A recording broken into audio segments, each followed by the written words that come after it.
Good morning, afternoon, wherever you are, and welcome back to the Double Feature Podcast. Uh, I can't hear a thing.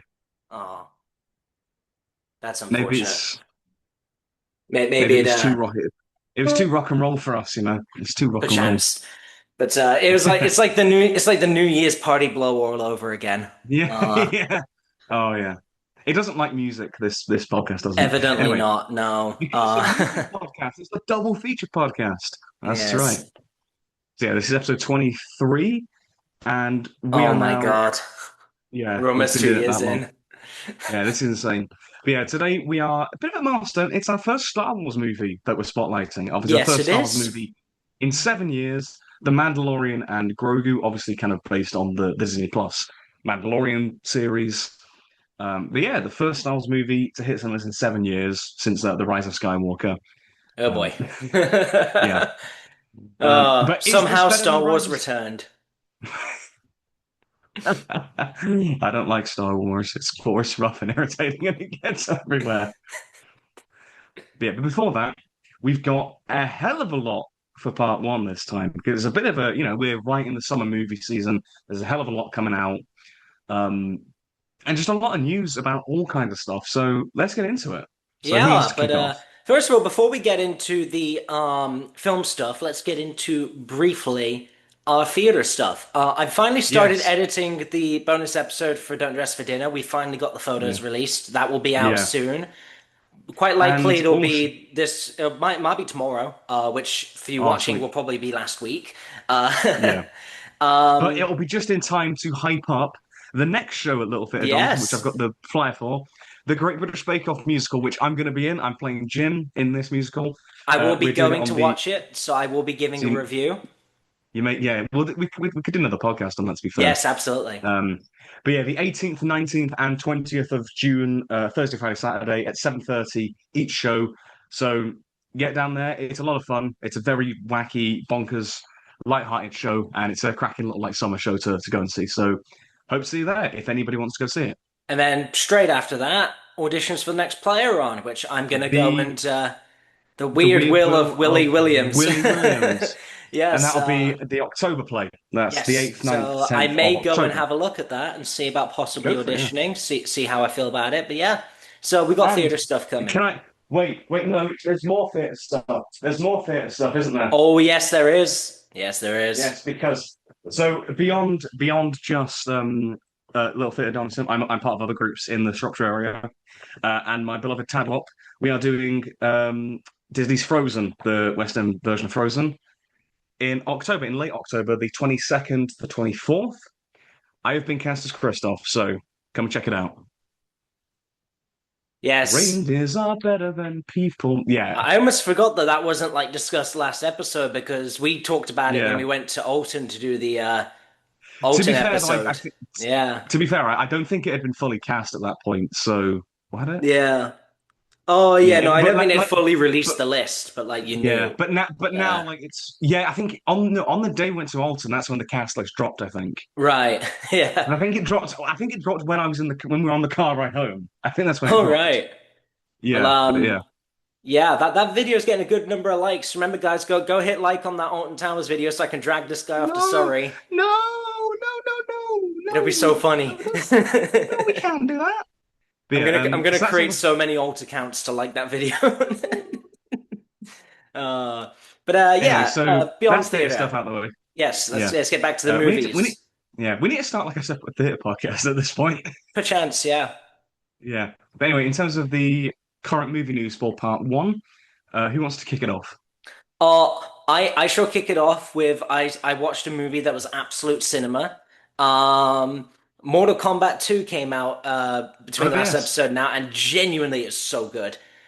Like Mhm. yeah, it's not the deepest thing in the world, but it plays out just like the storyline of a Mortal Kombat game would. Even the way it transitions from like dialogue scenes into the like side view fighting scenes, like the visuals are stunning, the choreography of the fighting is really good. It's just so much fun, That's cool. and I do it's remember got. I do remember the first one coming out back like a few years back. I watched the first one again when I got home straight after the second one to see how it compared. The first one's still alright, but the second one blows Mhm. out of the water for me.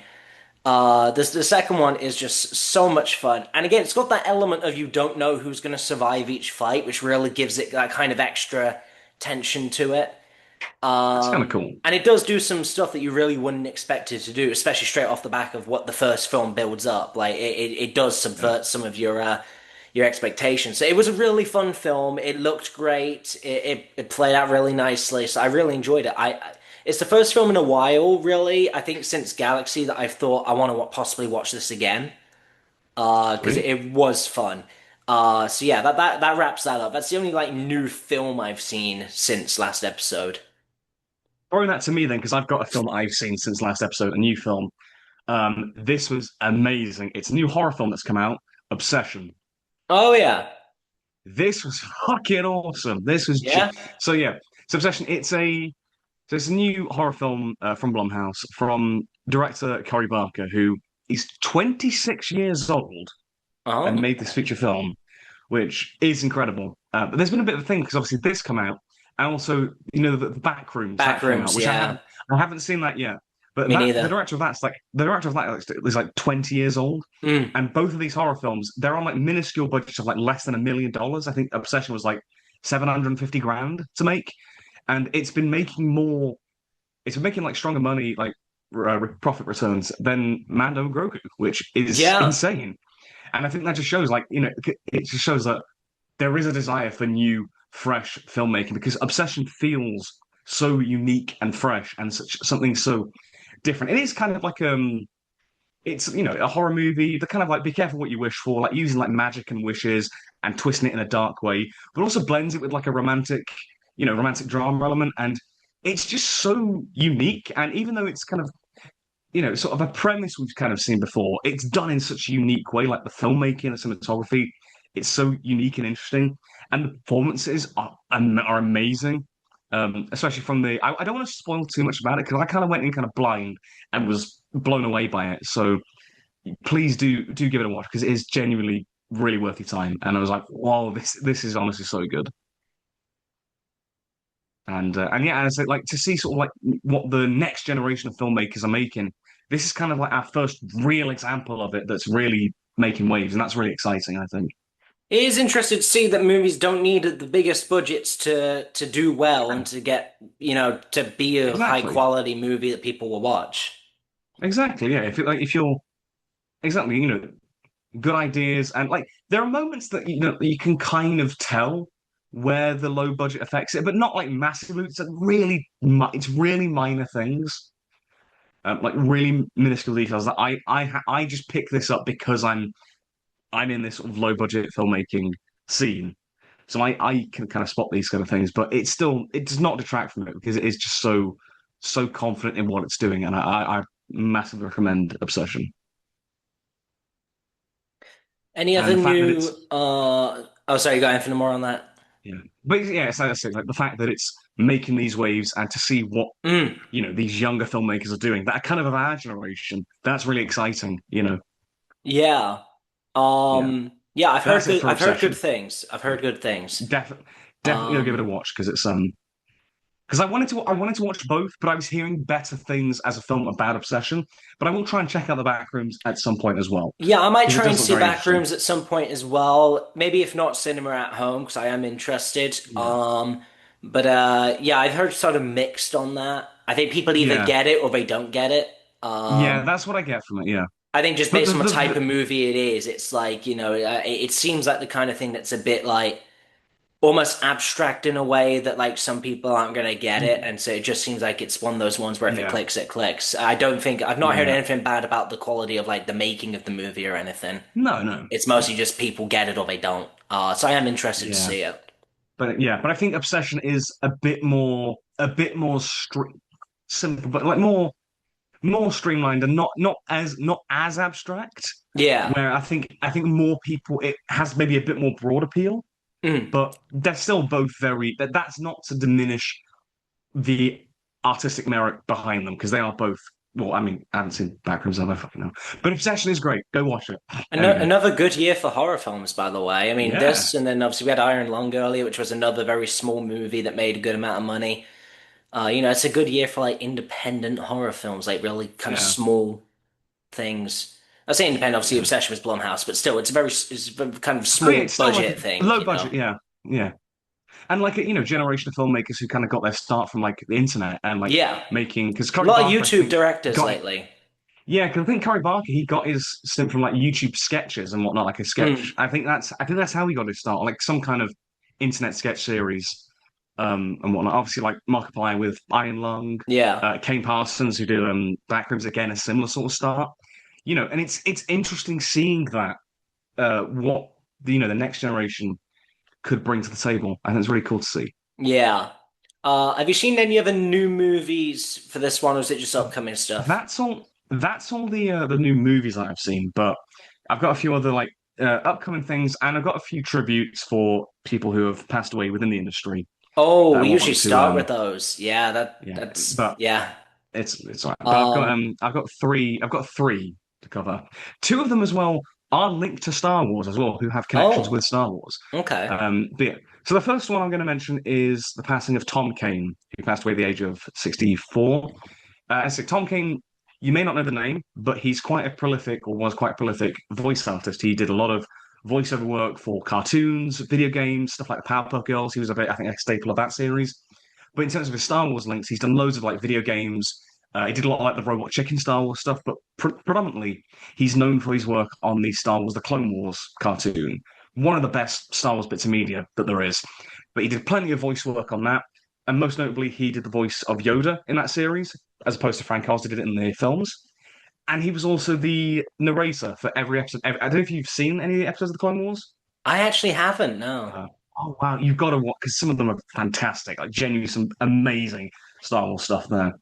But he at the beginning of each episode, they'd have like obviously the Clone Wars theme kicks in, and they have a little narration that Tom Kane did every episode, and it kind of set the scene. It was like a kind of very old-timey adventure serial kind of the state of the galaxy is it's that kind of, and it really really creates that exciting tone for these adventures and across the galaxy and whatnot. And it really kind of set in stone sort of the DNA of what the Clone Wars was. You don't think of a Clone Wars episode without Kane's narration at the start, and I think that's yeah. There's something to be said about that and his contribution to voice work across all kinds of media. So may he rest in peace. Another passing I've got linked to Star Wars, quite impactful. Marcia Lucas, who I say may not ring a bell immediately, but she was, I believe, she was the wife of George Lucas originally, like a previous wife, but she was one of the editors on the original Star Wars film back in '77. Oh. So she was one of the editors on that very first film, and the thing is, a lot is said about that first film, how it was kind of saved in the edit because it was a big gamble. A New Hope was when it first was made in the '70s. Not a lot of people had faith in it, and these sort of early cuts of it were kind of torn to shreds, and a lot of people do sort of say in retrospect it was kind of saved in the edit, and so Marcia Lucas is one of the people you have to thank for that. So again, may she rest in peace. And I wanted to bring attention to non-celebrities as well, who you may not have heard of, but who've had very meaningful contributions to the world of film and media. But yeah, I think that was worth bringing up. And one more as well, which literally happened yesterday as we're recording this, the passing of Anthony Head, who's a British actor. I don't know if you might have seen this pop up within the past 24 hours. Yes, I saw it from you. I saw you reposted Yeah. it. Yeah, Anthony Head, not to do Star Wars, this is, but yeah, he's a British actor, but in a lot of different stuff like Ted Lasso, Buffy the Vampire Slayer, the Merlin series, if you remember that. He played the king in that, and I really loved his performance in that. He was in a really great episode of Doctor Who as like a one-off villain in the score reading episode. I love that episode because it brings back like classic characters, and yet he still stands out as this like one-off villain. He had a great performance. Just like an overall great actor across plenty of different like British and American movies and shows. So may he rest in peace. But that's my tributes for this episode done. I say, yeah, I kind of want to do branch out to more than just your big movie stars and your big A-listers because so many people are involved in this industry that maybe don't get a look in, and I think Mm, that's is worth highlighting that. yeah, definitely. Yeah. So have you got any more? I've got a few more kind of points of broader like film topics. But have you got anything else that you wanted to bring up? Yeah, so we've mentioned it a few times before, but it finally came out. Spider Noir is now available on Amazon Prime. I'm a Yeah, few I need to episodes watch in. it. I'm enjoying it. I've been watching it mostly in black and white. We did do one episode in color, just to kind of see what the difference would be like. Yeah, that's fair. But yeah, it's pretty good so far. Good Nick Cage, back to his usual ways of really, getting into the role and whatever, and yeah. he plays the role well. I like it more in black and white actually. I think it's quite nice as like a stylized Mhm. thing. Yeah, I like the I would probably setting. prefer it black and white to that. I like the setting, that kind of like what would that be like 50s New York or something? I thought was it not like 1930s? I always 30s. thought Yeah, I suppose I when was thought in Prohibition? spite of yeah 1930s. Yeah, that was Yeah, around that late 20s 30s. into the 30s. Yeah, Yeah, it was yeah, kind of a cool period. It's quite a nice little like setting yeah. for it. So yeah, I'm enjoying it so far. Interested to watch more soon. I definitely need to check it out because I'm really keen to because I love the Spider-Noir character and I do want to check it out. So yeah, and I just love the fact they're bringing him into live action. I think that's really cool. Yeah. Yeah, see. Additionally, it's mostly broad movie topics as well, but I do have one that's kind of funny. Um, there's a movie that's absolute cinema, and it's got a release date of 6th of August 2027. The very highly anticipated movie Jason Statham Stole My Bike is coming Oh yeah, out. yeah. Which casts Jason Statham as Jason Statham. I'm still not 100% sure if this is real or if this is just some really, really long, ongoing prank. But You sent me this like 20 minutes ago. I'm like, okay, yeah. what's this about? Yeah, okay, Yeah, fair enough. I'm pretty sure this is real. Because I've heard about this for like months now. It's either a really long prank or it's an actual movie about Jason Statham playing Jason Statham stealing a bike. But it could very I, well be the best Jason Statham movie of all time. I mean, that's not a high bar to be fair. I mean, yeah, It's yeah, really but not. It's okay, really not a high bar, okay, sure. mate. The Meg, oh, absolute cinema, Absolute Meg. absolute megalodon. Oh, that film's Shut so up, shit, but Meg. it's funny. I did a review. That was one of the very Uh, first videos I ever did. It was a review of the fucking Meg. It's private now. Like you wow, can't see it. May as well do some back then private, but yeah. it's gone the way of Um, John I, Cena. oh yeah, yeah. You can't see it. Yeah. But yeah, Um, it's I really hope that the title track of that film is the Queen song "I Want to Ride My Bicycle." I really bicycle. hope. Yeah. Bye. I really hope that's like the title song of the film. That you gotta have that. Uh, Um, also, just remembered, a movie's just come out that I am watching tomorrow. yeah. That is going to be He-Man. The new He-Man movie Oh is yeah. out, and I will be watching that tomorrow. Looks pretty good actually. So, 'cause I saw the one from back in the 80s or whatever it was. I saw that a Mhm. while back. Which was all right. It was it was a movie. It was. Uh, Yeah. Of its day. it was of its day, but I'm interested to see the new one tomorrow. I'm not like a massive fan, but like my dad was a massive fan back in the 80s. And Mhm. I've watched like the Netflix show they did and everything. So, I'm like, it's a franchise I'm semi interested in, like casual fans. Yeah. I'm gonna go see it tomorrow. Fair. Um, Furthermore, you sent me a thing about a movie this morning that I figured we could discuss. oh yes. Yeah, you sent me that there's a new Michael Sarnowski movie coming out. So obviously that's the guy who did Pig, Quiet Place Day Quiet Place Day One. One. This will be his If you're right, so third movie. yeah, and it is. The Death of Robin Hood. I definitely didn't expect that. Now I saw a trailer for this back when I'm trying to think what film I saw. I think it was for I want to say it's when I saw Epic, which the Elvis Presley concert Oh movie. yeah. I have a feeling it was either that or The Bride. It was around like late February, early March. I can't remember which one it was. But I think back then, like I saw a trailer for this, and I was like, "Oh, it's Michael Sarnowski. I know he likes that director, so we could definitely bring this up." Yeah, Um, I'm probably gonna watch it because so far he's been 2 for 2 on movies that I've enjoyed. So possible spotlight for next episode potentially depends. could be an interesting one, definitely. Yeah, it depends when it happens and I what mean, other plans there are. it's slated for June 19th June for 19th. release, so, What, so it this June could, 19th? Like yeah, less than 2 weeks away. Wow. yeah, Huh. Wow, I didn't realize it was that close. Yeah, potentially. I mean, we did also possibly have Supergirl on the plate, but maybe, hey, it might be time for another double feature. maybe, yeah, we'll have Back a to look, yeah. back, two double features with each other. Oh God, It's a that's gonna busy be insane. summer. Oh Um, yeah, and then yeah, that's yeah, so I'll take that off my list. I've not got too much else left. Just a very, very brief note, because it's not new. It came out like last year, but there was a documentary released about one of the bands I listened to, Counting Crows. yes. I've been trying to find a way to watch this for ages because it was released on HBO Max. Obviously, we didn't have that in England. And then we recently Oh got yeah. it in England. Well, yeah, because it's in the Sky, it's in the Sky deal, isn't it? Yeah, we recently got it. I went on HBO, it's not there. Turns out they moved it onto regular Sky.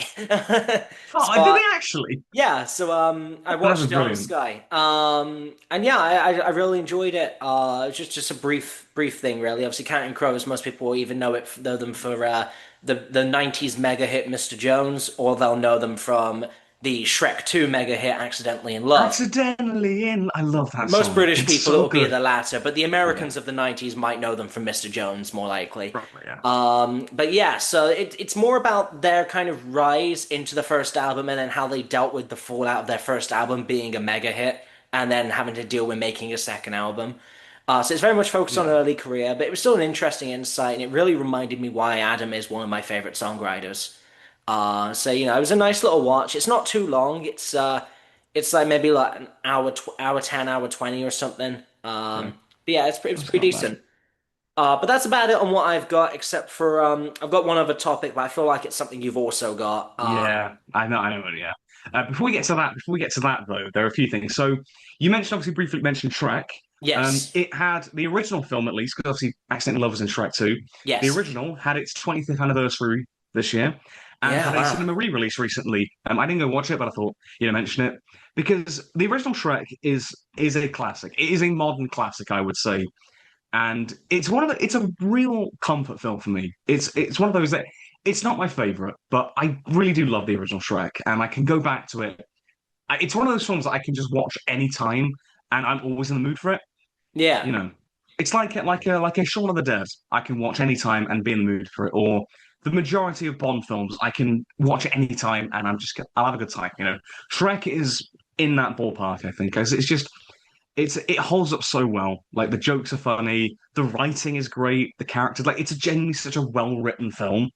Like taking the side that it's a family film, yeah. like just the writing of it is just really strong, and I want to just celebrate it. And yeah, like it's just 25 years. It is absolutely a classic. I think now.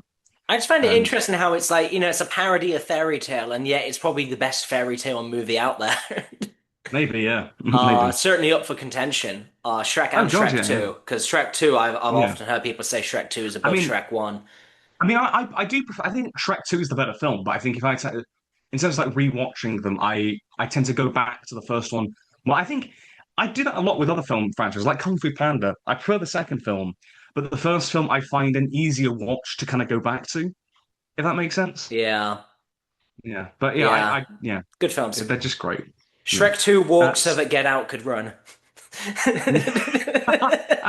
yeah. Well, actually, mate, these segues, oh my God, these are great. So speaking of Get Out, it's a recent horror movie amongst many that are being parodied in the new Scary Movie. Oh boy. Yeah. So Scary obviously the Movie new Scary 6. Movie has come out today. So They're I think it came hitting out yesterday. everything, aren't they? Yeah, but I wanted to sort of bring it up just because the marketing for this film has been so interesting, I think. Personally, I think the Um, posters was really cool. The posters where I they kind of like yeah. parodied all the different movies.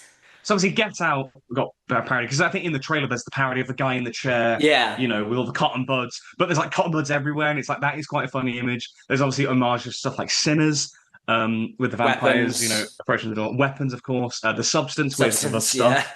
That's quite funny. Smile as well. Yes. And I also think, like from the trailers, I love a lot of these homage. Megan as well. Mm. That's been parodied. I say I do love because from this trailer, I do love these like horror homage. I think it's kind of cool to see what it's going to parody this time. I mean, I think I'm not obviously a big scary movie fan. Like I've watched half of the first film eons ago. Um, they are lowbrow comedies. They're absolute comedy, if you will. I've not watched any Um, of them, but if it it might be my style. maybe yeah, they are kind of a bit low hanging fruit sort of comedies and whatnot. Yeah. Um, but yeah, yeah, I think the marketing it's been very divisive because obviously that stuff is all really cool. Like the whole horror homage is quite cool. But for me, so obviously it's kind of been marketed on the premise of like every line will be crossed, there is no safe space, and all this sort of stuff. And I'm thinking, because I'm of the opinion it's like you can. I don't give a shit of like things being too woke or offensive. I don't give a shit about that. I don't enjoy that discourse. Just like if you want to be funny, be funny. If you want to tell jokes, do it. If you want to be if you want to tell edgy jokes, go for it. You know, you don't need to keep signposting like, oh, well, this is no safe space. It's just like it feels pandering. Frankly, I find it quite pandering. I'm just like, if you're gonna do it, just do it. You know, that's just my kind of I think there's a very famous saying yeah. about that there's no such thing as bad publicity. They know saying Yeah. something like that's going to stir up Oh yeah. discourse, therefore Yeah. publicity. That's I'm what it adding. I is. mean, I'm adding to it. Yeah. Yeah. But that's just my kind of thing. I'm like, I'm like, it's yeah, like I love me some edgy comedy. I'm not saying, don't, you know, I guess like don't go there. Like obviously, I say do what you want. It's just I don't know. It's just this kind of it feels very signposty, and I'm just kind of like, just let the jokes speak for themselves, you know? Because I didn't really feel like Naked Gun did that, like from the trailers and marketing. It was trying to be like this balls to the wall, outrageous comedy, and from the trailers, like the new one, the Liam Neeson one, Yeah. I mean, kind of return to that sort of like just pure absolute comedy, as we kind of call it now. But Absolute comedy, yeah. but like in that trailer, obviously you had some kind of outrageous sort of jokes like that, but it never felt signposty in the same way that this does. And I don't know, it just yeah, I don't know. I'm just not. I just like, mate, focus on these cool horror homages because that's actually quite fun. That's quite funny, you know. That's that. I can roll with that. And to be fair, that kind of is tempting me to go see it. I'm kind of even if it will be shit, I'm kind of tempted just on that basis, to be honest. Even if it's bad, if you have fun with it, it's worthwhile. Yeah, So, if you laugh, that's And yeah. to be fair, in the trailer there are some genuinely like funny jokes, and I actually did laugh at. But it's Yes, I generally try to just ignore trailers when I'm at the cinema because trailers these mhm. days spoil far too much. Like, I Oh yeah. already know if I want to see a movie or not, and if I'm not sure, that's when I'll watch the trailer. But if I know I want to see it, I'm not gonna. I just kind of ignore the trailer when it's on, just like trying not to focus on it because Mhm. especially with comedies, like they'll throw all the funniest bits in a trailer, and then you go and see a movie, and it's like the funniest bits the joke, and the rest isn't as funny, and you're like, "Mm." Yeah, it's like, what's the point of watching it? Yeah. Yeah. So especially with But comedies, I try to I've just seen ignore the trailer. yeah, but like I've seen that trailer for Scary Movie like so much, but particularly on like social media feeds, I've just seen it pop up so Mm. much, and it's just like yeah. But yeah, I just thought that was an interesting sort of topic, just because Yeah. I'm very conflicted on how that's been marketed, and it was kind of if it weren't for the genuinely kind of funny jokes and horror parodies, I probably would have kind of been turned off because it just felt like well, you know. I Yeah. don't know. I'm just like, if you want to be funny, just be funny, Just tell some jokes. Let it speak for itself in a way. That's kind of my sort of 2 cents on it. I feel Um, like as well when you signpost every line we cross, you're taking away the shock factor of it, which is what yeah, makes it it's so kind of funny sometimes. yeah, and then if it's not really that edgy, it's kind of you're thinking, oh, look how edgy and cool we are, and it's like, and then you get to it, and it's like it's actually not that funny, and it's like, Yeah. well, you were just typing, it's hype speak, Yeah. um, because it plays into like the atmosphere, the kind of culture warring atmosphere that we've lived Ugh. in for the past like 10 Yeah. years, because it does play into that, and I think that's probably why it kind of makes me roll my eyes because I'm like, you know, um, but yeah, that's just kind of, Yeah. and that's yeah. But yeah, that's kind of my stance on it. Anyway, so some other things, a couple of quick little bullet points. Oscars news. Conan is hosting next year's Oscars, the 99th awards. So this is third year running. He's lasted longer than Jimmy Kimmel has consecutively, which is good. That is good. Um, and I think Conan is just a safe pair of hands for the Oscars. Like he's just a really solid host. His previous two times, I obviously said in the episodes that we've covered, he's been a really strong host, and he's just been consistently funny, and he's been a very smooth host and is what's kind of been needed for the Oscars as of late. And it just he is genuinely funny, just a really solid comedian, and you know his just brand of humor. It's just fun and inviting. That's self-deprecating, and not like Jimmy Kimmel, where it's just really smug and just like get the job done. It's just we really don't like God. Jimmy Kimmel on this podcast, do we? We really Genuinely don't the like him. unfunniest person I've ever seen. Yeah, it's just not funny. But Genuinely. not funny. Didn't laugh. Not funny. Funny. Didn't Didn't laugh. laugh. That's Jimmy Kimmel. But Conan, I'm very happy. Will he make it to the 100th Oscars? We shall see. Who That'd be cool if knows? he did, though.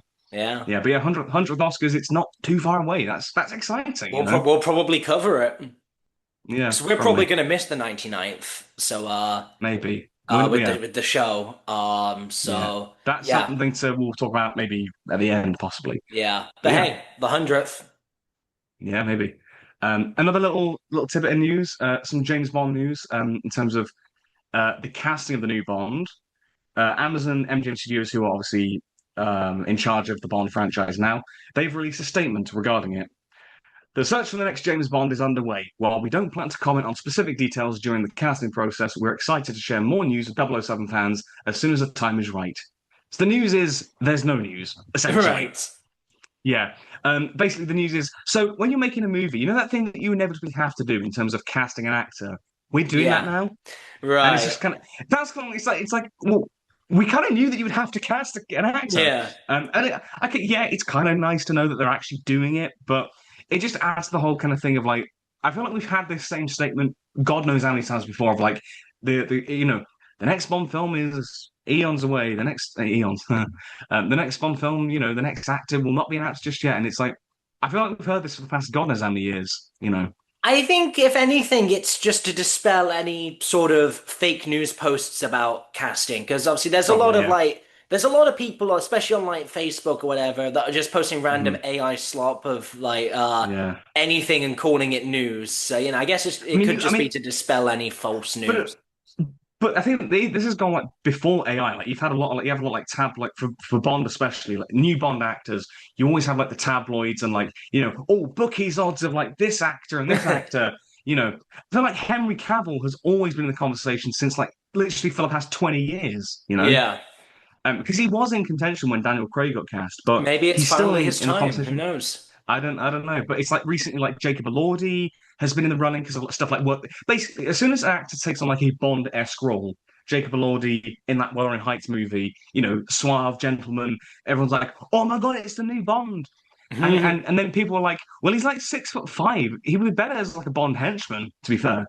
I think Um, there's a real missed opportunity in not casting Mike Myers. yeah, maybe he could be Blofeld. Yeah, I mean, maybe I Yeah, think that's just That is just Doctor Evil, though. I That think is we just literally need. just I Doctor mean, Evil. it would be really cool if we could see like an alternate timeline of what it would look like with Mike Myers in this kind of role. We've never seen anything Well, like that before. maybe I think there's this like indie sort of franchise. You may not have heard of it. It's called the Austin Powers films. It's kind of in a similar ballpark. It's not like it's very kind of Ah, like out right. there, but Okay. it's a I bit saw the American version, Austin, Texas.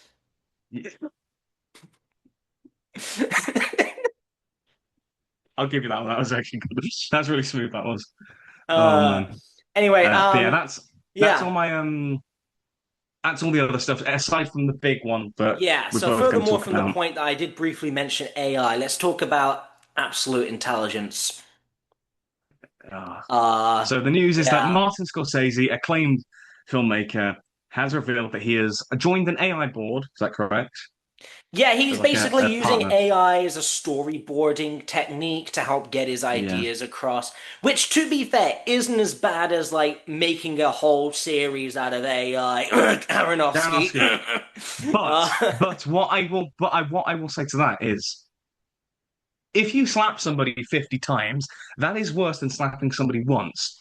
Slapping somebody once is still bad and should not be kind of That is It should true. still be looked down upon. That's kind That of is my true. point. So yes, it's It's not not as as bad as bad, it but could also be, but it's still not but good. it's still bad. It doesn't Yeah. make it okay and whatnot.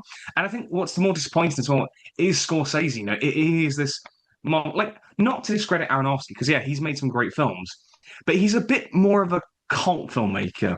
He's not as he's not as mainstream, I would say, especially compared to Scorsese, who is made these iconic, you know, pop culture defining pieces of absolute cinema.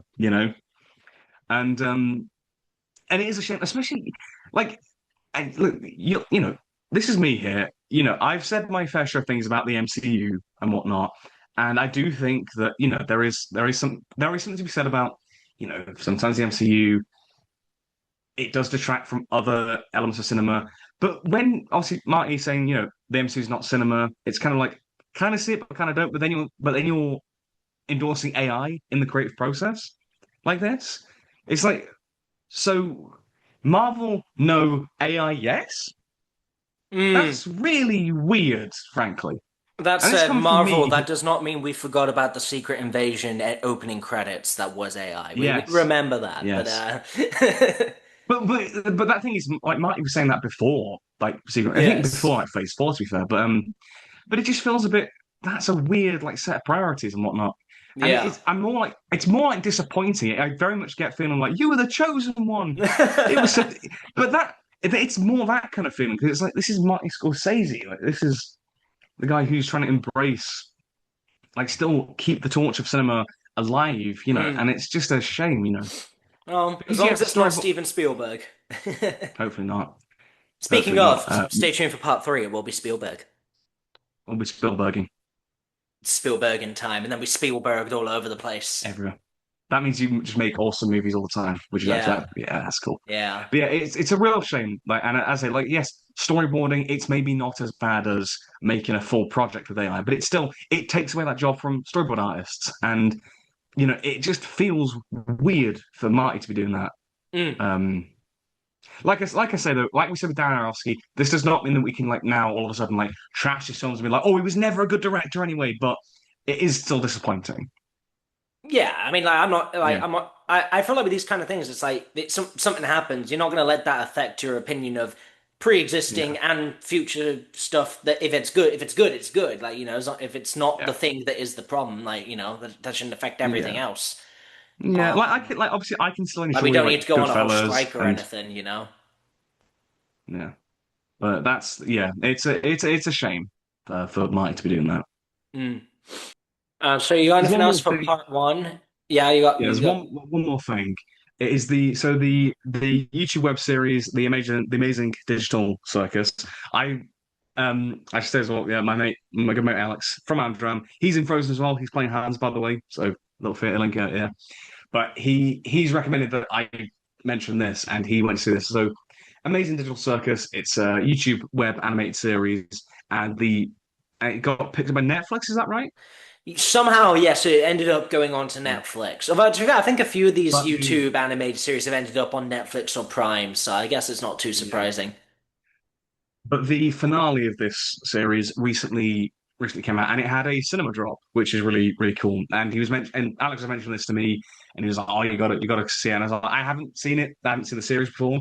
I will. I mean, I would check it out at some point, but it's cool that it's got a cinema drop, the finale. Yeah, I might have to give it another go. Because as I was saying to you a second ago, off camera, I watched the pilot. I didn't really get any further than that. Like it just, I don't know, it didn't seem anything special. But I've heard good things about the show, You not will not not not the like the fact, fandom. I've not heard yeah. good things about the fandom. But yeah, quite a few of my people also watch it. Shout out Mac, I guess. I Uh, guess. yeah, didn't think that would happen, but yeah. Yeah. Shout out, He bro. also had yeah. Alex also had a really weird cinema experience like with this because he was telling us about this and whatnot. So he goes to cinema, he buys popcorn, and then apparently somebody goes, "Oh, you actually bought popcorn." And I'm like, it's so random.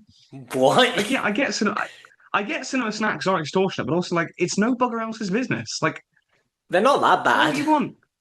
Yeah, I mean they're a bit dear, but A even still, it's teeny just like bit, but still, it's like. It's No. not like it's not out of the ordinary to buy popcorn at a cinema.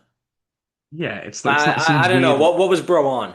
I don't know. Drugs or something. I don't know. But yeah, no. So yeah, that's all for part one. So let's get on to part Yes, it two: is. Part The two. It is time Mandalorian for the and Grogu. Mando. Yes. Mando, or basically Mando season four. Mando season four, the one long episode. It very much did Yeah. just feel like a long episode of a TV series, but I'm not necessarily complaining about that. But first of all, as usual, spoilers for part two, Spoilers. timestamps in the description and on the time bar thing. You can just skip Timeline. to part three, yeah, if you want. Yeah. But yeah, so yeah, it did feel like a long episode of a TV show, but I'm not complaining. I very much enjoyed it. Oh boy, Mm. oh here we go. Oh, come on. But like, thing is, I'm a Here big Star we Wars. go. Fucking hell, man. Mr. This is Cynical over here. Hey, mate, I'm heartbroken. I'm more heartbroken because I'm a big Star Wars fan, right? I was like, yes, I am a bit cynical, particularly with Disney and Star Wars and whatnot, which also you are as well, because you've literally said that you with Star Wars as of late is how kind of I felt with Marvel, like the oversaturation of like all the Disney Plus shows, and it's like Oh too yeah, much there's too many shows, and stuff. The Acolyte really killed it Yeah, for me. What even was yeah. that? I mean, I didn't watch that. Like, to be fair, like It Mando wasn't season one and good. two. Like Mando season one and two, I loved. I Yeah. really did. I thought season two, like the ending of that was fantastic. I thought if they'd ended it there, that would have been a great ending. Like, Grogu going off with Luke and then parting ways. But that was a really bittersweet but beautiful ending and whatnot. And then they reset the status quo. Is it in Book of Boba Fett where there's like he shows up again? Oh I mean, I yeah. didn't watch Book of.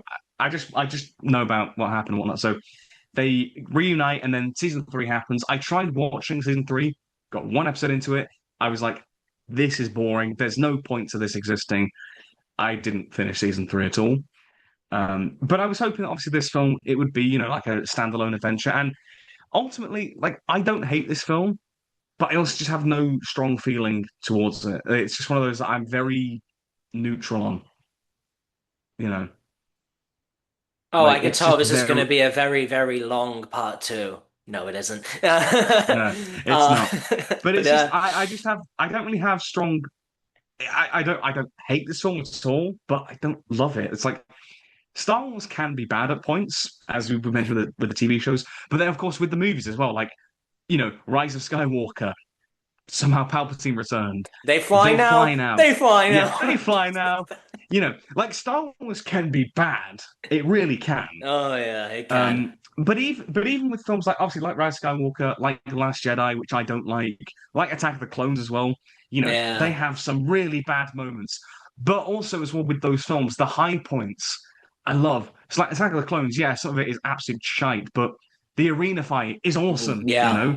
Last Jedi, again, really divisive stuff, but there's some moments in that are sick. Like the lightspeed jump or the throne room fight is really cool. There's some great moments like sprinkled in these films. For me, Mando does not reach any of the heights of even those for me. It's just very at the same level for a lot of the film, and I just kind of, after a while, just kind of got a bit, no, I don't know. Which, like, for me, it's a shame. I wanted to love it because I'd say I love Star Wars, but it's, I was just a bit kind of ho hum at the end of the day. Yeah. I But let's get like I guess let's like sort of explore that further. Yeah, I enjoyed it when I watched it, but it's been a bit of time since I watched it because I watched it on release day. So Uh, did I. and there's really not that much I can necessarily remember standing out though. If we'd Mhm. done this episode, say the day after, I think it'd be quite a different Yeah, conversation. But it's just, I thought it was good. Like, I don't think it necessarily did anything bad. I just don't, like you said, it didn't have those really high points.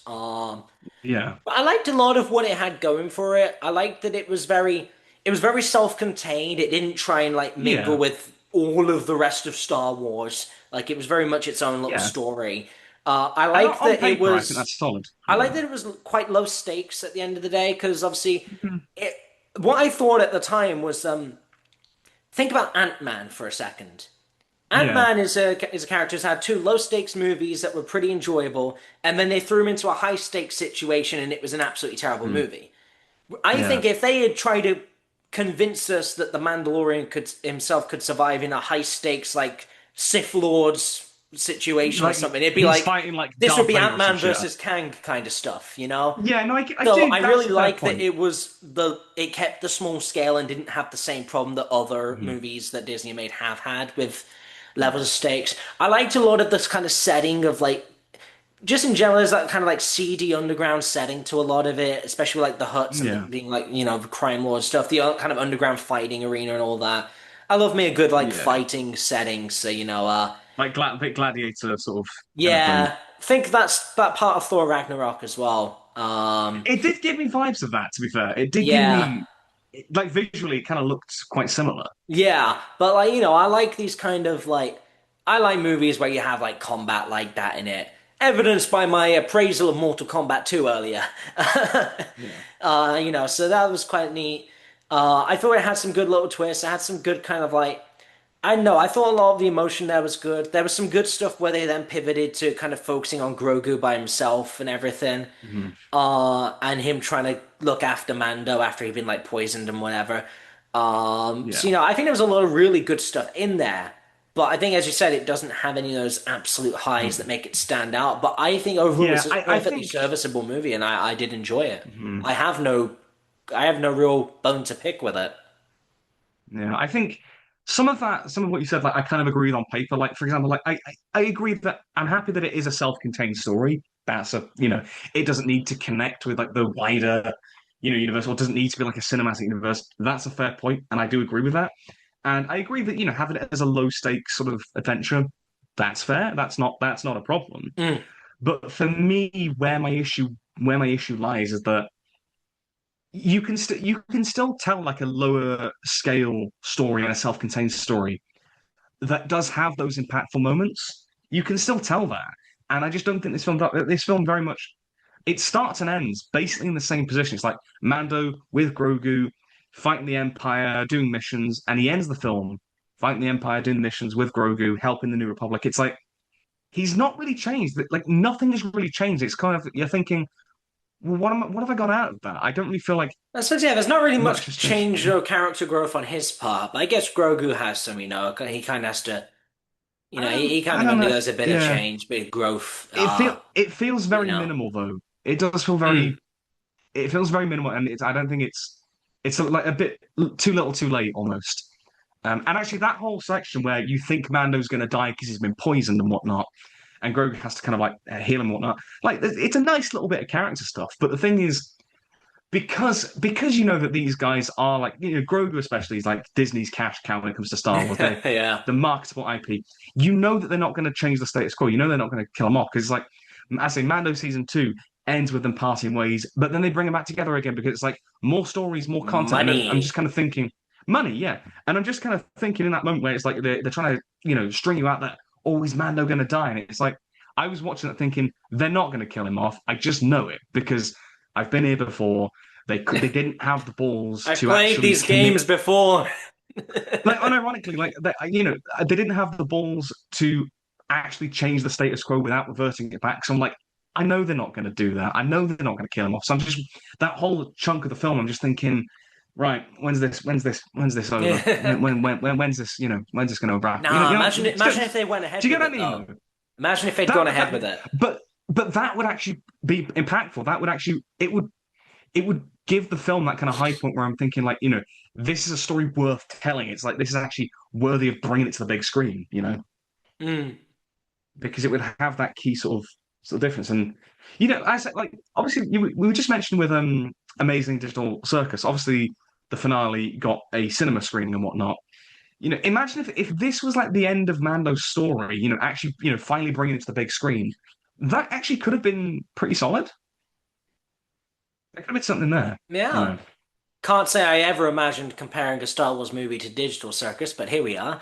Yeah, Uh, neither did I. Yeah, but here you we get what I mean. are. Do you get what I mean? It just, yeah. Yeah. I feel like what are we sort of telling with this story? It just feels really, yeah. You kind of mentioned it does feel like the TV show, like a few episodes of that, just smashed into a film, and it has the same structure as the TV show, where it's just like they're going on missions, you know, they're going on quests and whatnot. It's like different checkpoints, like very episodic in that way.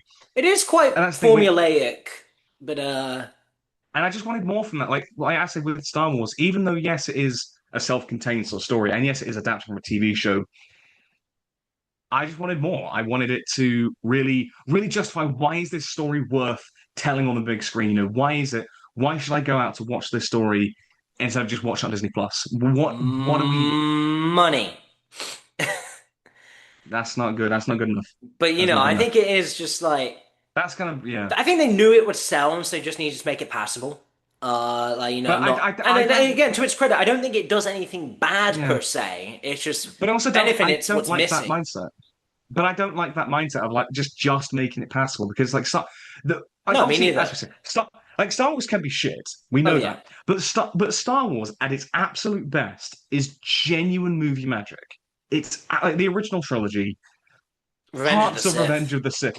To be fair, like aside from the odd moment of kookiness, like Revenge of the Sith, the highs of that film are Yeah, astonishing. As I mentioned, some of the stuff in Clone Wars and Rebels as well are fantastic. Some of the episodes of that. I haven't watched it yet, but Andor, you know, oh obviously, yeah. and I will say it as well. The first two seasons of The Mandalorian, like Mm. the high points of that show, you know. So I say that's the thing. That's why I very much reject that whole idea of just making it passable because you can do so much more with that. Why not do it? And it just feels really it.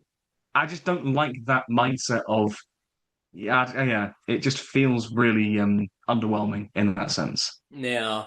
Whereabouts is this Yeah. sitting for you in terms of all the movies we've spotlighted? Oh, in terms of spotlight, Yeah, in the bottom half. bottom Um, half. This is so probably middle of the road for me. yeah, I mean, I had a good time with it, but I don't think it was. yeah, I don't that's think it was fair. spectacular, but I did enjoy it well enough. I think the fact that obviously being a big Star Wars fan, I just wanted a bit more. It's probably like mid to bottom, maybe not like it's not like right there bottom, but it's sort of like mid to bottom, yeah, like kind of in the same tier as like Mario Galaxy, Gladiator 2, that kind of sort of zone of it's not like I'd say maybe below. yeah, on par with Gladiator 2, actually. Yeah, Yeah, it's kind of I mean both have Pedro Pascal, you that know. is true. Yeah. And But it's kind of on that fighting in an arena. that's true. That's true. Yeah, Um that's true. but yeah, Um, it's just yeah. Should we get into like some specifics though? Because I do want to back my points up because obviously we've mentioned that it kind of feels like the TV show just sliced into a film, and we've talked about like the story as well. Kind of feels like that, just kind of very episodic, breaking up, going to different, hopping from planet to planet, different checkpoints, different monsters and whatnot, different missions. Visually as well, it also kind of feels like that. Not too, it doesn't feel too bad, but it doesn't quite have that like cinematic look that I want from a Star Wars film. It does definitely still feel more television, you know, with like the volume sets that they use, that kind of technology, and like the kind of it doesn't feel as real. Like there's some like some solid moments and whatnot, but it just doesn't quite hit that Star Wars standard for me that I like. Even the sequels, as bad as some of the writing in that film, those films are, the direction is still like it still looks slick and cinematic, like Rise of Skywalker and Last Jedi. You know, like they still look great, and I don't think even the haters can really knock that oh yeah, as yeah. such. Especially like Rise of Skywalker does look really good. It's just Yeah, it does. I some will of the give it that, writing. you know. Yeah. But But but yeah, yeah, I Mando think just doesn't quite it just looks a yeah. bit flat sometimes. Like the lighting, it just feels a bit kind of flat. I think that's kind of across the board for a lot of films at the minute. They're kind of using that sort of streaming sort of volume technique and whatnot. But it just I don't know, it just doesn't quite feel as rich as other Star Wars films can. Um Yeah. I think the music was good though. yeah, the music. So Ludwig Soundtrack Göransson, who hooked, yeah. so obviously he did the score for the Mandalorian TV show, but he's also done obviously like Black Panther, Oppenheimer, Sinners, and I overall do love the score with a caveat, and I will get to that in a minute. But yeah, I do really like the score. Obviously, you've got some of those like twangs from the show, and you've got that kind of like synth electronic sound, which is actually really unique for Star Wars. And Yeah, that's the that's thing; the it's main actually thing I was it's thinking do of, yeah. it's doing something a bit different, and I think that kind of works, especially with the kind of like when on that sort of street level planet. That suits that environment, and it's something I hadn't Mm. really heard before, and I really admire that about it. My only caveat with the music, I really miss the main theme. I really think if you're gonna have Star Wars on the big screen, you gotta have the main theme in some point, even if it's just like a little motif occasionally. I Mm. think you just need that because it just helps. It's baked into the identity of Star Wars, you know. Even like Rogue One and Solo, yes, they didn't have like the opening title crawl, which is fine, but they still have like the main theme in the end credits and whatnot, and little flourishes throughout. And I just think with this, you could have had that because it just makes it feel more like part of the Star Wars family. Mm. Um, and I want to give an example of where I think it would have really benefited it. So in the opening action sequence when he's taking out the Imperial remnants, like with the AT-ATs and the stormtroopers and whatnot, I think you could have had the main theme as a sort of flourish in that moment. Maybe when Mando arrives and he's like, kicking ass and whatnot. You accompany that with the Star Wars theme. Think like in the Phantom Menace when Qui-Gon and Obi-Wan they first start killing the droids Yeah. because they obviously they enter the droid control ship. The gas fills up in that room, and the droids are sent to like shoot them, and then the lightsabers turn on, and then they come out of the room, and they start slicing the droids, and then the main theme kicks in, and it really gets you excited. Gets you really pumped, like oh, this is Star Wars and whatnot. Whereas I think Mando was kind of lacking that, and I think that's an example of where I think it could have been beneficial to have that main theme there. Mm. At least from my perspective, I think. You get what I mean? Yeah, I get what you mean. I'm just thinking maybe it's their intention to keep it a little bit separated from main Star Wars by not having that kind of forced link. I don't know. But I I don't know. suppose I if think. Rogue One did it as Hmm. well, Yeah, and Solo as well. And Solo did it too.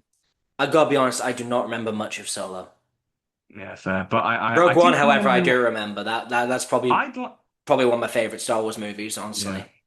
I mean, I'm keen to rewatch some of the Disney ones like that I kind of don't remember as well, Mm. like Solo and Rogue One, just to give it a second chance. But yeah. In terms of, I was talking like kind of the world building because obviously this is set between Episode 6 and Episode 7, so Return of the Jedi and The Force Awakens. Fuck's sake, I walked right to that one, and I realized it You as did soon not as need to say the numbers. You did not need to say the numbers. I realized, yeah. So it's set between Return of the Jedi and Force Awakens when the Empire has fallen, and you've got the kind of remnants of the Empire sort of scattered throughout the galaxy. Mhm. But you've got that, and I do think it's an interesting time period to explore. Look, we're getting serious, we're getting critical here, okay? But this is not brain rot mode, okay? Okay? Okay. Good lad, Uh, good lad. Behave yourself. But I think that's an interesting element to explore. Obviously, it's kind of touched on in the series and whatnot. And obviously, you've got Mando with the New Republic hunting down sort of these links to the Empire and whatnot. I think that's an interesting sort of state of the galaxy to explore. They just don't really explore that because they kind of focus more on like the huts and whatnot, which is fine in principle. But I think you could have explored that state of the galaxy because the worlds of Star Wars are so interesting, and the dynamics of the galaxy I do find really interesting, and I think there's a lot of potential there that I think they could have delved into. You know. Um, yeah. like obviously they capture that one Imperial guy who turns out like, who's keeping Rot of the Hutt hostage, and it turns out that he's actually the link that they need to the Empire. Yeah. I think there was a bit more that they could have done with that, but he's kind of out of the picture quite soon after, and I think that's a bit of a shame.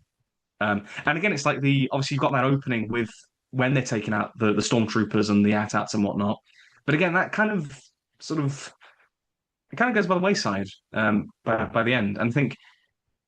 I'm not necessarily saying that it had to be like the Empire again, like in terms of having him fight stormtroopers all the time, but maybe having their presence that you sort of felt throughout, maybe could have maybe in the final battle, maybe the Hutts had you know hired some of the Imperials, maybe they kind of formed a little alliance or something like that. I don't know, but I would just like to see more of that explored because I think it's a genuinely interesting idea. Yeah. Yeah. Yeah. Yeah, I don't know. Hmm. Hmm.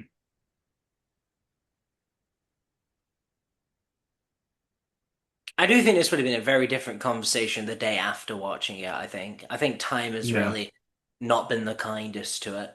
That Um, kind of does that kind of show where you're kind of at with the film, though? Yeah, yeah. Yeah, yeah. But yeah. Personally, I think we What should have else? spotlighted Mortal Kombat 2. That was cinema. Yeah, But maybe. at What else least we got? that one So at least that one was yeah, you wouldn't be complaining visuals on that one. That one was very maybe, yeah, there was some maybe, very yeah. great visuals on that. It was so good. I want to watch it again now. Go for it. Watch it again, man. I might Watch do it because again. my parents want to watch Mandalorian and Grogu again. So if there's like a simultaneous screening, I don't know. Do it, yeah. Maybe I'll That's a go good watch idea. Mortal Kombat 2 again. Um, But yeah, I think I'll just say something that the movie that was more anticipated to be the spotlight wasn't the most enjoyable thing I watched between last episode and this one. yeah, and I get it's kind of the thing with obviously you mentioned it with Obsession and Backrooms as well. These little indie horror films that there was no hype around them, and they came out and it was like, oh my God, they've blown us away and whatnot. And then this just kind of came along and it was like, it's not really got Mm, strong feelings towards it, you know. I have a few more things to add though, particularly with some of the characters. Obviously, we talk about Mando and Grogu, how they just don't really change, and a lot of people have made the same. Like Grogu is cute and all, but we've done the same Baby Yoda shtick for 3 seasons of a a long TV show, time. half a season of another TV show in Book of Boba Fett, and a Mm. movie. It's kind of people have made the comparison. It's like if Baby Groot stuck around until Guardians 3. Like by That's that what time, worked about Baby it was Groot is it was a one-time thing, and then he yeah, had his growth, and he was teenage Groot, and then he went back to yeah. yeah, it's Yeah, there's only so much that you can do the same thing before. It's just like we want something new, and that's what I mean. That's why I think this film falters. We don't really get much of that in the way of new sort of growth from the characters. yeah. I sort of And liked then, it as a novelty to begin with, in like the first seasons, yeah, maybe 2 seasons, but it definitely wore off on me quicker than other people. yeah, definitely. I don't know. It's But in fine terms if of like, people do still, get a lot out of that. Like yeah, I know my like parents he's do, cute. but Yeah, like he's I'm still very past it. yeah, like he's cute and all, but it's just like what's something a bit new, no. But in terms of some of the other supporting characters, obviously we've got a character for this film, Colonel Ward, played by Sigourney Weaver, obviously of Mm, Alien, like Ellen Ripley herself in Star Wars. That's really cool. Um, that is neat. Yeah. it's a shame that again they don't really give her much to do. She kind of just shows up at the beginning, gives Mando his mission, and then she pops up at the end. I don't know. Again, for somebody of her caliber in like sci-fi, obviously Alien, Ghostbusters, Avatar. I wish she had a bit more to do in her Star Wars debut. That'd been quite cool. Mm. Um, but yeah, we've also got some returning faces from like other bits of Star Wars media. We've got obviously Rod of the Hutt, who was obviously Jabba the Hutt's son, and he was previously in the. Have you seen the 2008 Clone Wars movie? Oh, No, it's not very good. Yeah, I've heard. It's basically obviously the backdoor pilot for the Star Wars Clone Wars TV show, Right. and it's just kind of again similar to this a TV show mashed into a film that doesn't really warrant it being a film. And the plot is about them trying to rescue Jabba the Hutt's son, and Rotter in that film is just really irritating. And so I think here the fact that they've done something very drastic different, they've aged him up. He's this like gladiator. It does look a bit silly, but I kind of do enjoy that. It's kind of something It a bit does look different a and a bit bit funny. silly having a hut with abs, like. Yeah, that's a bit. And I haven't been speaking English as well. I'm kind of like, oh, I don't know, but it's something a bit different, and I kind of get a little I bit quite out of that. enjoyed his character though. That's probably one of the Yeah, things I remember more out of it is, I did quite like that, he wasn't what you would initially expect, and then he had kind of more to him really. And then kind of I guess his yeah, interactions with Grogu were nice as well. yeah. He was, I'd say yeah, he's probably one of the better characters. yeah. But then we also have it says the good guy roster. We have Zeb, who had previously been in Star Wars Rebels, which I love. I grew up loving Rebels, particularly season 1 and 2. I was kind of the right age to watch that one. He was one of the main characters to that, and I loved him in that show. But here, again, it's just a waste because he's basically just the designated driver in this. That's basically all he is. And in Rebels, he had so much personality, he had so many great story arcs, and he was so charismatic, he had such great charisma with the rest of the characters. And here, there's just very little of that, and it's just really disappointing. Just seems to Um, really come up out of nowhere as well in this one. yeah, I think Like, he did might I have made a miss like a cameo. build up here or? I think he'd made a cameo in season 3 of Mando, Oh, yeah, I don't particularly but that's the remember. thing. Yeah, but that's the thing. It's like I say, like for non-fans, people are gonna be like, "Who's this guy?" Yeah. It's like, and like obviously I know who he is because obviously I watched Rebels and whatnot, and they got the same voice actor back as well, which is cool. But Oh, I say he's just the designated driver, and it's like yeah. you've just zapped all the interesting character stuff. He's like the last of his species because the Empire massacred them, and there's a lot of stuff, great stuff with Zeb, and it's just just he's just there, you know. And the same goes for Embo, who's the bounty hunter who Mando fights and whatnot. He's from the Clone Wars cartoon. He's one of the bounty Oh yeah, hunters they never in once that. said, I don't think they ever once said his name in the movie. Yeah. So I had no I think idea who he was, but he's he's even more of just a glup shitter because it's like, who is it? Because I don't really in shit. Clone Wars. Well, that's what they are. Because like even in Clone Wars, it's just like he's just a guy, pretty much. He just looks cool, Yeah, you I know. don't know. I thought he had aura. That's about it. He seemed cool. Yeah. But it's not, again, he's just there because it's like, oh, I remember that guy. And it's like, yeah, I get that, it is fun when you can bring back these characters and you do something cool with them, but just their presence alone isn't enough to warrant it being like, oh, this is amazing. I'm past that. Because obviously, like we've kind of discussed, there's like so many like, legacy sequels and Oh you yeah. know franchise IP like fan service and whatnot. Um, it's so much just like, oh, here's the thing, here's the thing, here's the thing, and it's just it. We've had so much of that, and it is just tiring. Yeah. There's only so much of here's the thing we can have, and it's sometimes it's fantastic, but it's a bit of a stretch now. Yeah, it's just flaming around. Just to be clear.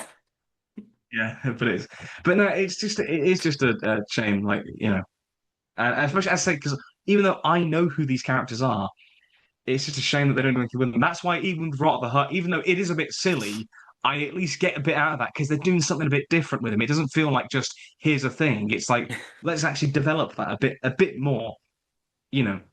And I will take that over just glupshitos or cameos any day. Glove shit. You find it funny when I say glupshito, don't you? Yeah, yeah. Do you want to see the glupshito of the Double Feature podcast? Oh boy. I've done it. Wow. To be fair, Doctor Who's guilty of glupshitoing as well. I've just like, you know, here's a classic monster from 1987. Uh, Nobody in the current audience is going to know who that is. You and know? here's the thing. Who else could be a glupshito? Can Elvis be a glupshito? There you go. Elvis has another glupshito. Wow. Yeah. What else is there? Here's Oh, another yeah, one. There's another one. Scorsese's in this film as well as the as Yes, the it is. stall vendor. It's like, what's he doing here? It's so That is such a random. random thing. Yeah, it's so random, man. I don't know. Yeah. Um, Absolute Star Wars. it's the Star Wars, yeah. But yeah, over. I think that's kind of everything. That's kind of everything I have about this film. Um, it's just over. Yeah. Do you have anything else you want to add? Not particularly. Because I think I've exhausted. I'm scraping the bottom of the barrel here because I'm like, I don't have anything.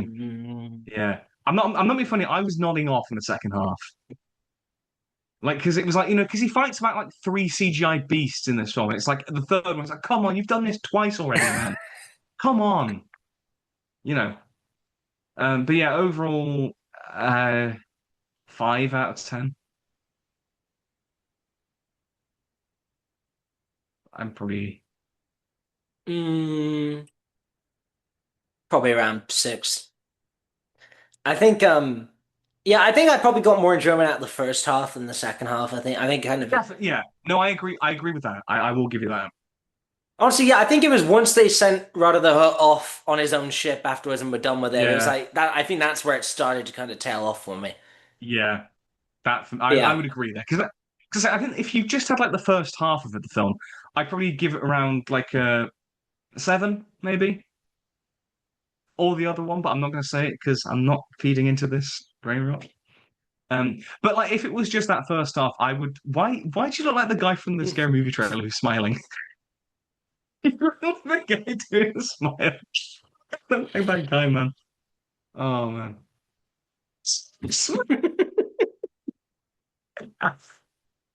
Um, but yeah, like as I said, that first half of them I thought was like exceptional, but it was like if it was just that if it was that kind of quality the whole way through, I'd been like, okay, this is good. I can, like good, kind of where you're at. But I think the fact that he kept going and going, and it was just like, oh man, this is dragging. Yeah, I think pacing wise, it did start to drag. And the thing is, it's one of the shorter Star Wars films as well, which is kind of, Wow, I think it is anyway, isn't it? probably. Um, yeah, so aside from the original trilogy, this is the shortest Star Wars film. Hmm. So all the prequels, all the sequels, and the two spin-off movies, they're longer than this. Wow. But yeah, I think that's about it. I'll give it a 6. We'll call it a good day, and we'll Yeah, I'd give it a 5. get on some I will I will say Spielberg. But I will say though, in terms of Star Wars, I am looking forward to next year you got Star Wars Starfighter coming out. oh yeah, So the one Sean Levy of Deadpool and Wolverine, he's directing, and you've got Ryan Gosling leading it. It just seems a bit more fresh and something that it might be great, it might be shit, but it just seems like something a bit different. I don't know anything about And it, but Sean Levy and Ryan Gosling sounds like a good combo. yeah, Like that seems like I a think good I think starting point. yeah, I'm pretty sure Matt Smith's also going to be in it. Obviously, Doctor Who. So I'm happy about that. And also Oh, Simon oh, Bird oh, the from. guy from Morbius, I hate the fact that that's what you know him from. I hate Milo that. Morbius, I hate that. No, no, it's the Doctor, Matt Smith. He's the Milo Doctor. Morbius. Hang on, hang on. There's another Yo, shitter. There it's we go. Milo. It's Milo from To the hit movie, the Dr. Michael Morbius movie. be fair, it's quite funny that in Doctor Who there is a Time Lord character called Morbius. I'm not joking. Okay. Genuinely, there is. Yeah. Also in Starfighter, Simon Bird from The Inbetweeners is in it as well, Oh yeah. which is brilliant. It just makes me think of the feisty one you are from Inbetweeners. That's fucking great. But I am actually genuinely curious to check that one out because that will be something a bit different and trying to set up some new characters and kind of taking the story a bit further and in different directions. Whereas this just kind of felt like more of the same, and it was just kind of I don't know, Yeah. yeah, a bit of just a bit of an underwhelming film for me overall. Nice. Yeah, I see that. Yeah.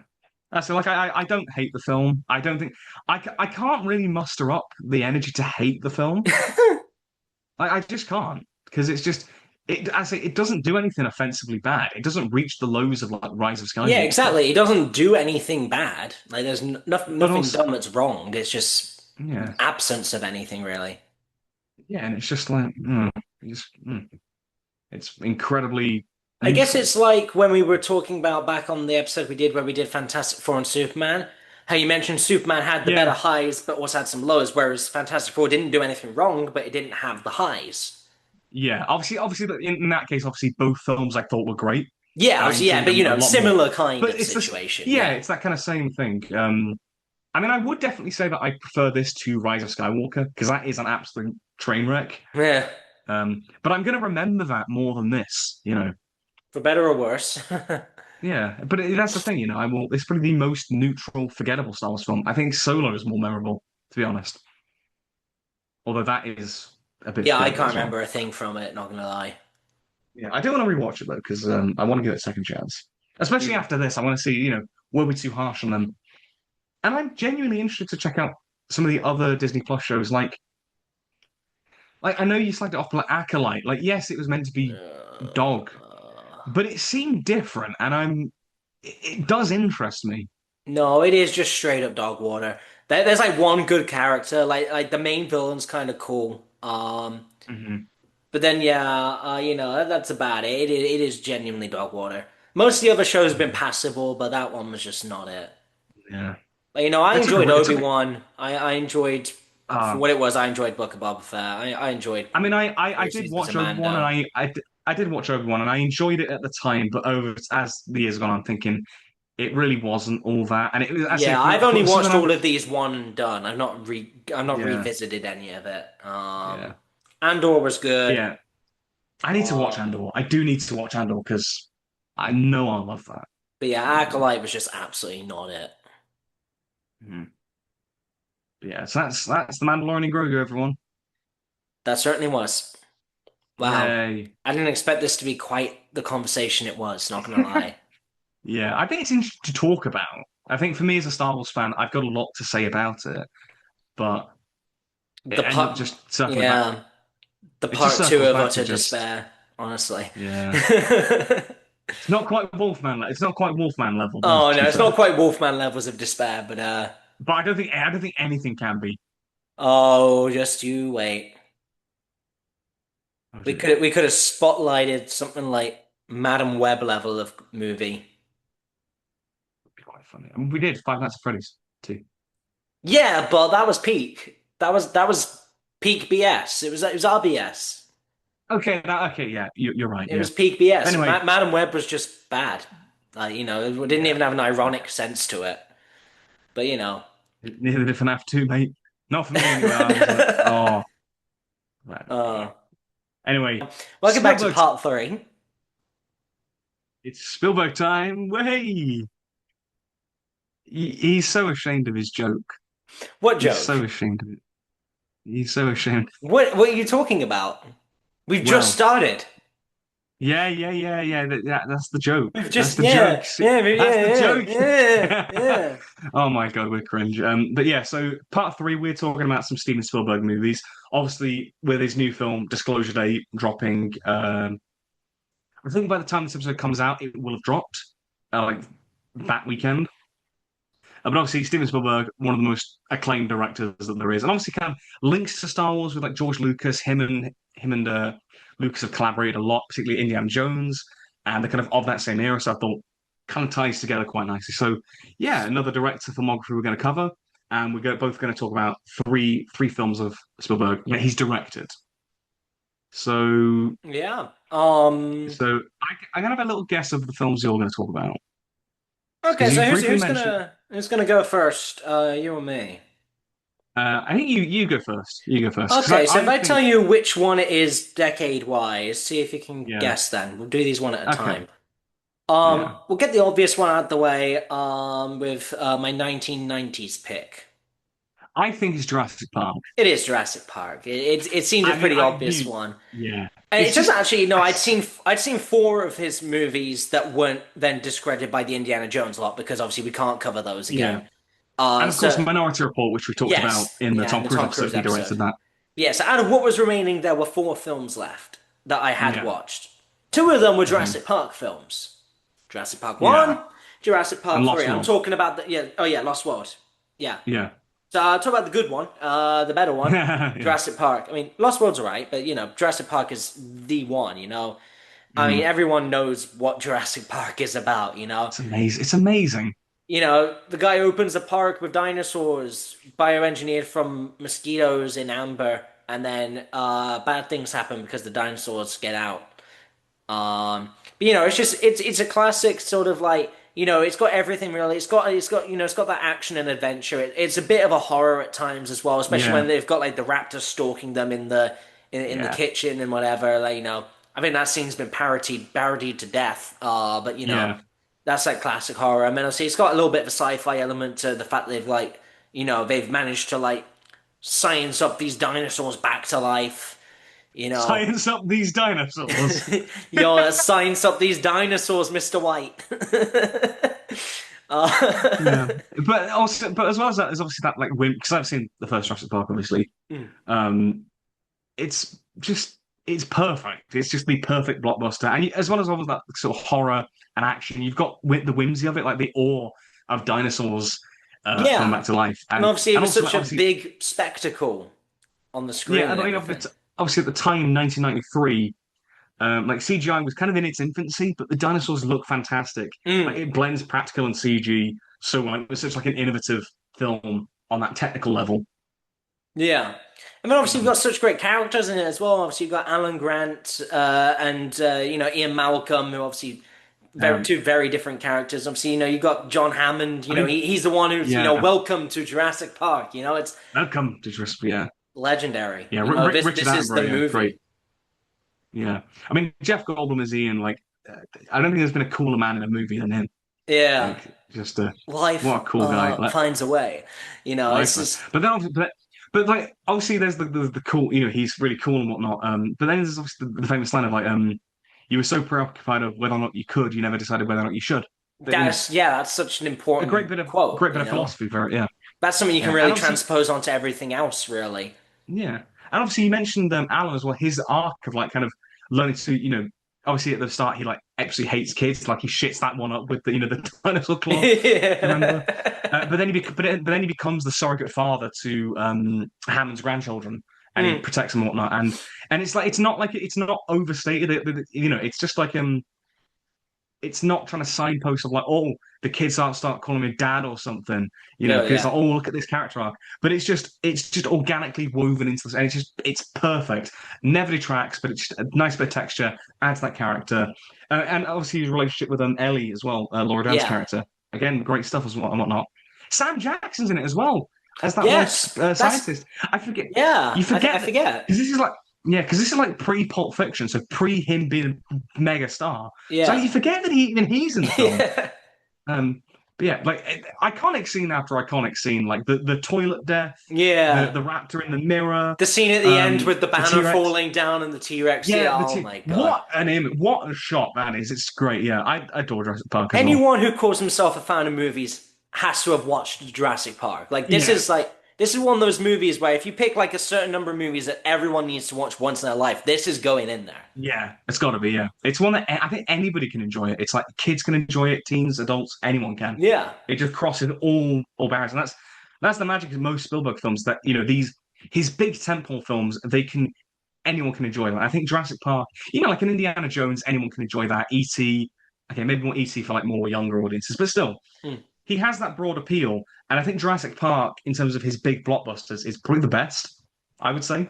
Oh yeah, Jurassic Park is just, Yeah, it is one of the greats of all time for a reason. yeah, I'd adore it. Yeah, Especially for its time as well. It's a very good piece of work. Like God, yeah, yeah. maybe it's not as like visually exciting as say, if you want like if you compare it to Infinity War, maybe they're two very different things, but they do But things man, in a very different way, it's Infinity War's like 25 years down the line as well. yeah. You got to But consider. like when you look at the time period, that is a phenomenal film. Like it's so well made, it looks amazing, and they're gonna keep making Jurassic Park movies forever and ever and ever and ever and ever and ever and Dare I ever. say the age-old pun? They need to go extinct. This franchise does. I thought it was going extinct after they did the sixth one, and then they decided to do a seventh one, but somehow got nominated for an Oscar. Yeah, the fact that's an Oscar-nominated film, I'm like, what? That is wild that that's an Oscar. I mean, sure it is just for what was it? Was it like Visual effects, I think. visual effects? Yeah, Yeah, sure it is just for visual effects, but like it's not like we're nominating it for best movie. But no, it is so insane to see Jurassic Park there. yeah, Jurassic World, even this is Jurassic World. yeah. I think Jurassic Park is really good. Jurassic World is really good. I do like that I one like Jurassic because it has a World. It's a bit of a sequel. rehash, but I quite liked And it. I quite like the second one. It's not as good, but I do quite like it. Obviously, I guess more so because it has, it continues on with Ian Malcolm, but the other ones not so much. Yeah. Like they're all right, but I they're mean, not like. I've only watched the odd few of them, to be fair. But yeah, the Yeah, first one is just, one and four are definitely like the best of their eras. But yeah. But yeah, it's just kind of, But yeah, one was definitely the pinnacle. Um, Mhm. but yeah, just like great kind of film. almost the pinnacle of like, almost like the pinnacle of just action blockbuster entertainment, really. Dinosaur movies in general. Yeah, like monster movie. Yeah, it's great. Um, but yeah. Yeah, So I'll throw it everything back about over Jurassic now. Park. So what you got? So I'll go with um okay, I'll go with because I wanted to kind of pick a Spielberg movie from like sort of different eras. So I want to pick like an early film, a modern film, and kind of sort of in the middle film. I'm gonna go with this early film first. From the 1970s, obviously that's when kind of the decade made a start. I'm gonna go, and it's kind of relevant to Disclosure Day because it's obviously aliens and whatnot. This is first sci-fi film, a proper like alien sort of film, Close Encounters of the Third Kind. Oh yeah, so I've heard of Yeah. it. It's almost like it's in halfway of like it's a relatively iconic film, but not quite like Jurassic Park, Jaws, E.T. level of iconic. But yeah, this is his first forte into like the sci-fi genre, and it's about like the first contact with aliens and whatnot. And this kind of American town reacting, and then you've got Richard Dreyfuss as Roy, who's trying to like uncover like what's the truth behind all this. And it's a really solid film, I'd say, because obviously early on in his career, and the way I kind of describe this film broadly, it's almost like Jaws, but with aliens instead of sharks. And in the way I mean that. So you've obviously with Jaws, because of like budget and like technical limitations, they don't show the shark very often. You just know that it's there through the music, through the fin, and through like Mm. characters' reactions and whatnot. Close Encounters does a similar thing, but with aliens. Obviously, they don't really show the aliens until the very end of the film. And so you just know the alien's presence through lights, through sound effects, through the music, through things like electronic objects sort of like whirring and moving. There's like an early scene in the film where it's like from the perspective of a kid and his sort of like electronic toys are all like sort of working on their own and whatnot, and they're all moving about. And that's how you know the aliens are around and whatnot. And it's through stuff like that, like it creates that mystery and intrigue. You're not quite sure what's going on, but it also, like a scene like that, it has a sense of wonder because you're seeing it through the eyes of a child, and therefore you, as the viewer, you have that kind of element of awe and sort of wonder about this. And that's what Spielberg does so great. He marries the dark and the light perfectly. The elements like whimsy and magic with that kind of darker edge and that suspense. He blends it perfectly as well. And but yeah, obviously, like for the time, it looks fantastic. Like great cinematography, great visual effects. Like as the lights look awesome, the actual model spaceships, like they look really solid, like really solid visual effect work. A great John Williams score. Even if you've not seen the film, you probably know the score from this. It's the da da da da da. You've probably heard that somewhere in pop culture. Um, you'll probably have heard that, and it's great because obviously in this film, that's kind of how they communicate with the aliens. That's how they use that sort of melody to communicate with them, and it's baking the music into the story and whatnot. And like slight side tangent, but many years ago, I went to it was a John Williams like tribute concert. Actually got my CD of Oh, like some John Williams oh. greatest hits, which I got around the same time, and it was in the Birmingham Symphony Hall, I think. Um, And when they did Close Encounters, they basically got the audience to like a call and response thing where they would play the tune and they would get the audience to sing that out, like a call and response thing. And I thought that was really cool on how they emulated what they do in the film. And it's just stuff like that. It's just like magic. Yeah. But I think what really anchors this film is the character stuff, like the emotional family drama between Roy and his wife and his kids, and it feels very raw, very real, very authentic, and it's one of the few films that Spielberg himself wrote because he doesn't write many of his films. If you look, he predominantly is a director. He doesn't really write many of his films, but this one, he is the credited writer on this, and you do feel that, especially when we get to another film later on, which is very personal. Um, these like elements like family drama feel very raw and authentic, and that's what really propels this film, I think, further. So yeah, Close Encounters is like a really, really solid early film from Spielberg, and it's kind of in that halfway point of it's kind of iconic, but also a little bit under the radar. So give it a watch, Mm. especially with Disclosure Day coming out.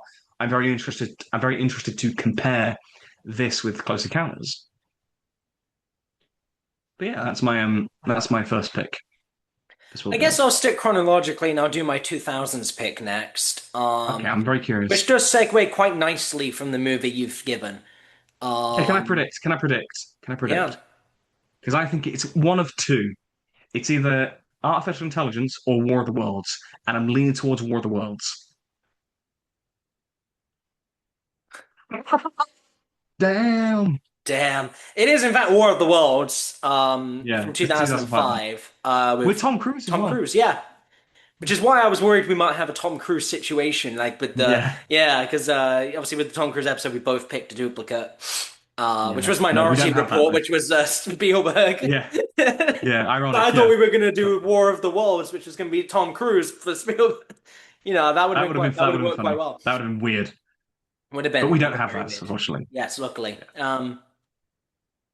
But yeah, so War of the Worlds 2005, obviously based on the book, the 1898 novel by H.G. Wells. Wow, it is a very old novel. Yeah, Yeah, very, very old it's been novel. adapted many times. More Yes, the Worlds perhaps has. one time too many. Yeah.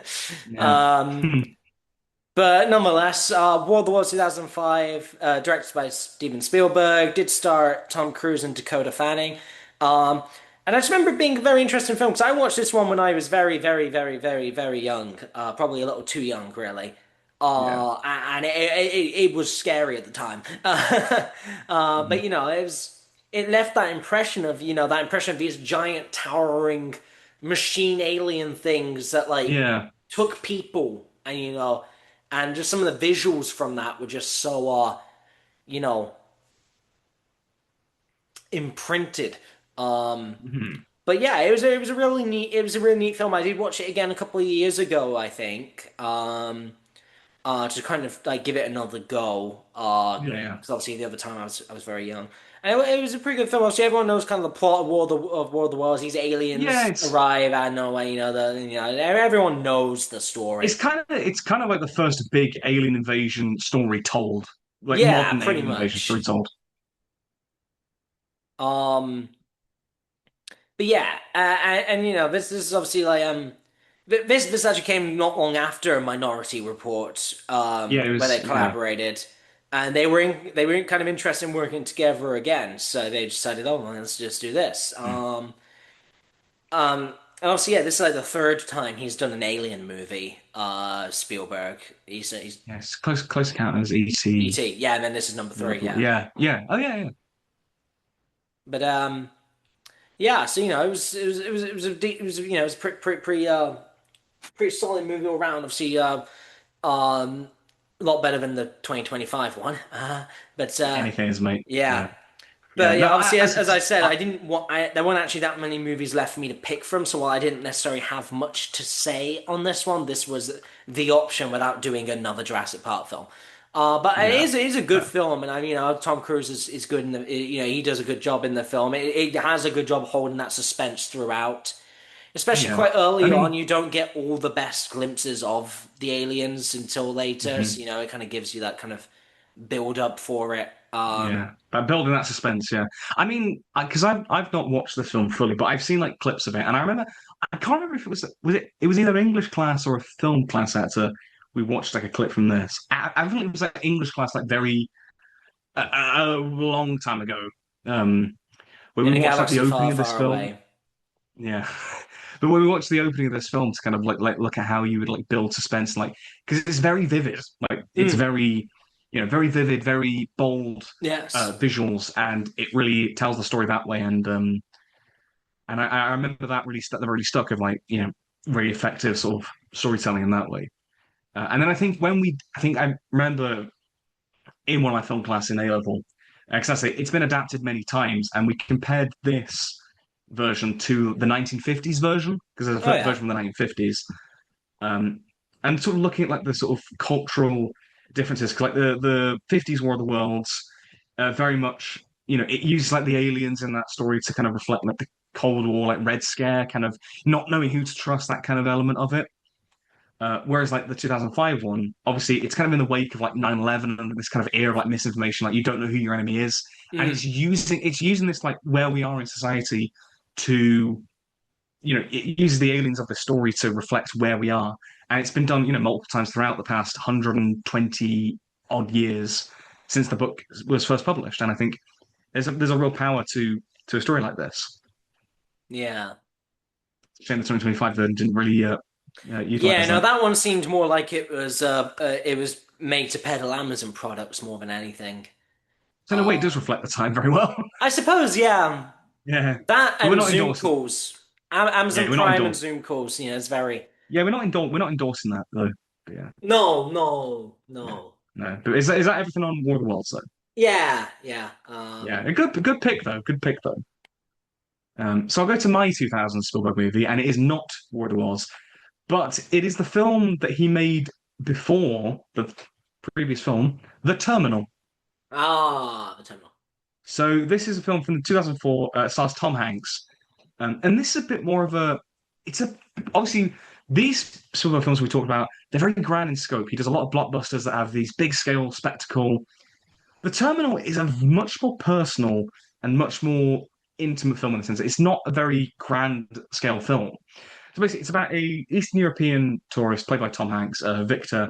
who is stranded in JFK Airport in obviously New York, and because of a war going on in his country, basically all kind of flights are suspended to that country, and so his kind of passport is sort of suspended, and so he becomes like a person of no country, and so he basically just lives in this airport, and then it's Huh. about the kind of misadventures he gets up to along the way, and the people he meets, the people he inspires, and I say it's a very there's like obviously elements that are a bit more grandiose, obviously alluding to like war in a different country and with the impact that it has many miles away.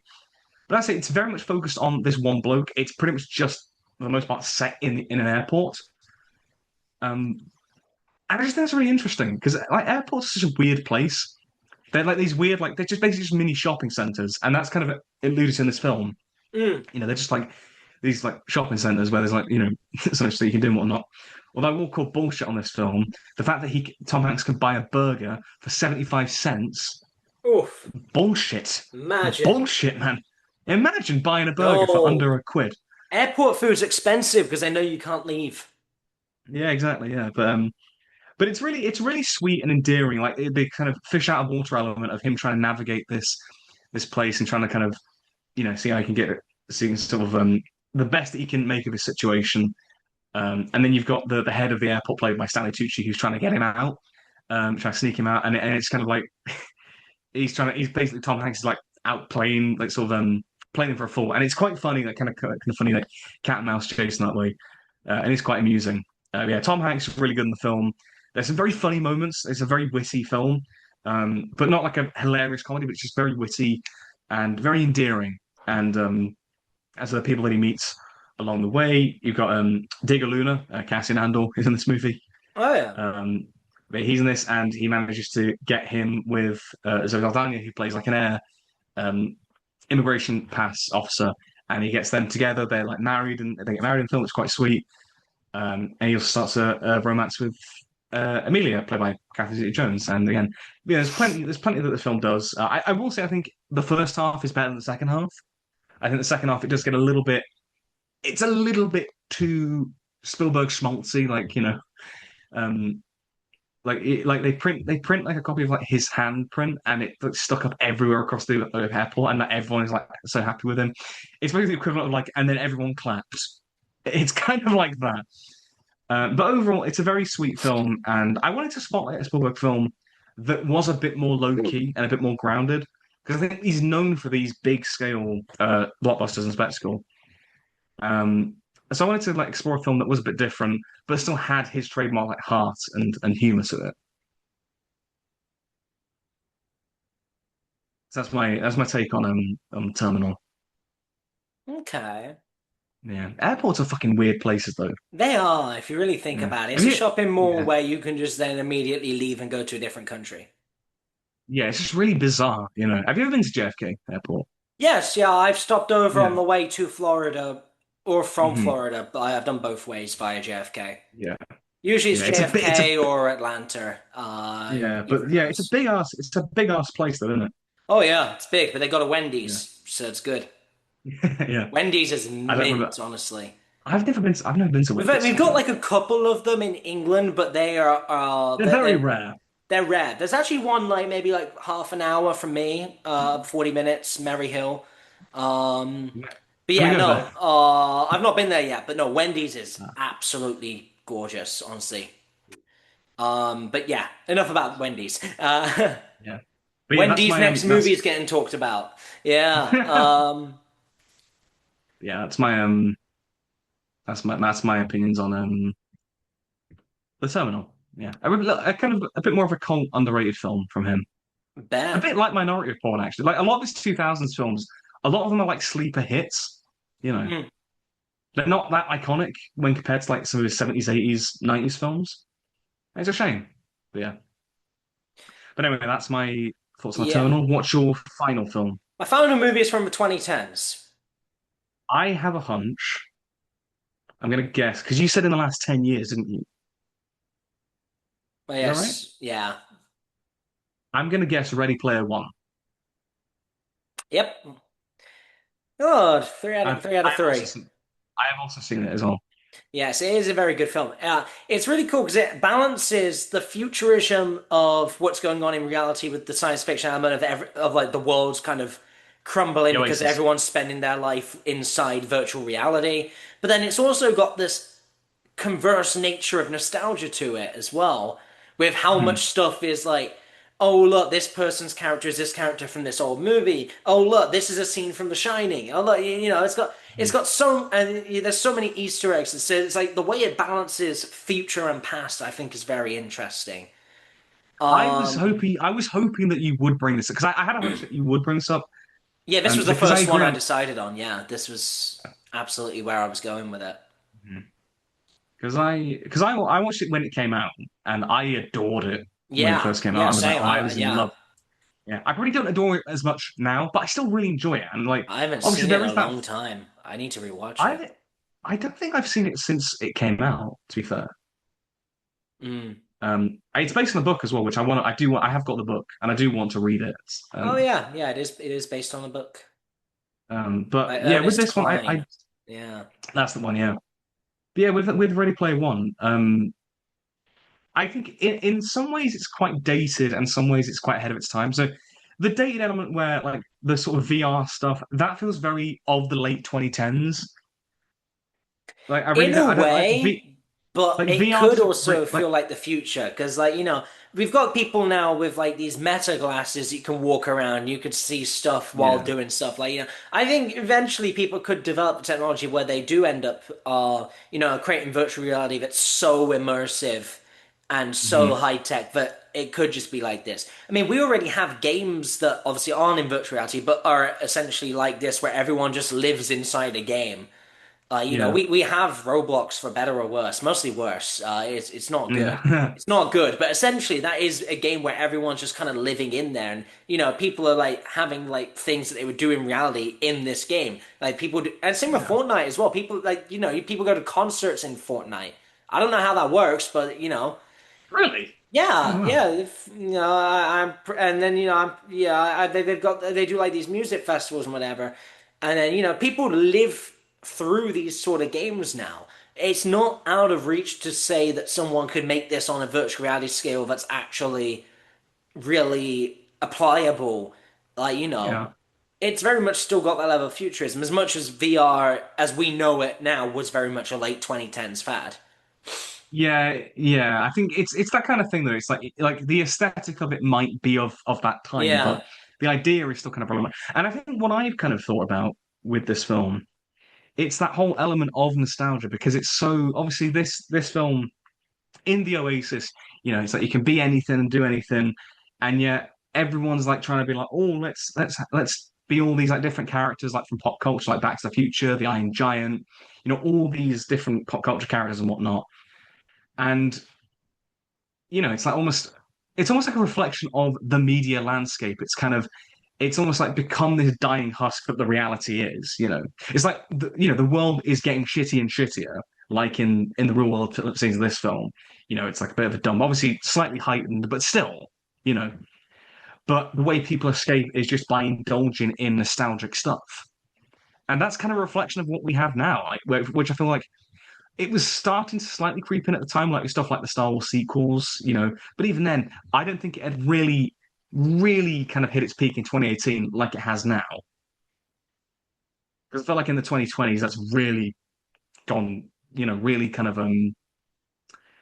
sort of gone up in terms of like the amount of excessive fan service, nostalgic references, legacy sequels, cameos, all this sort of stuff, glup shitos as we as we say.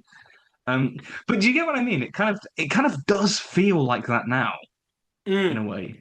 I think it's interesting because it shows that obviously the people in this movie have this desire for this futuristic thing of virtual reality, but then when they're in there, Mhm. they still have this desire to replay things from the past.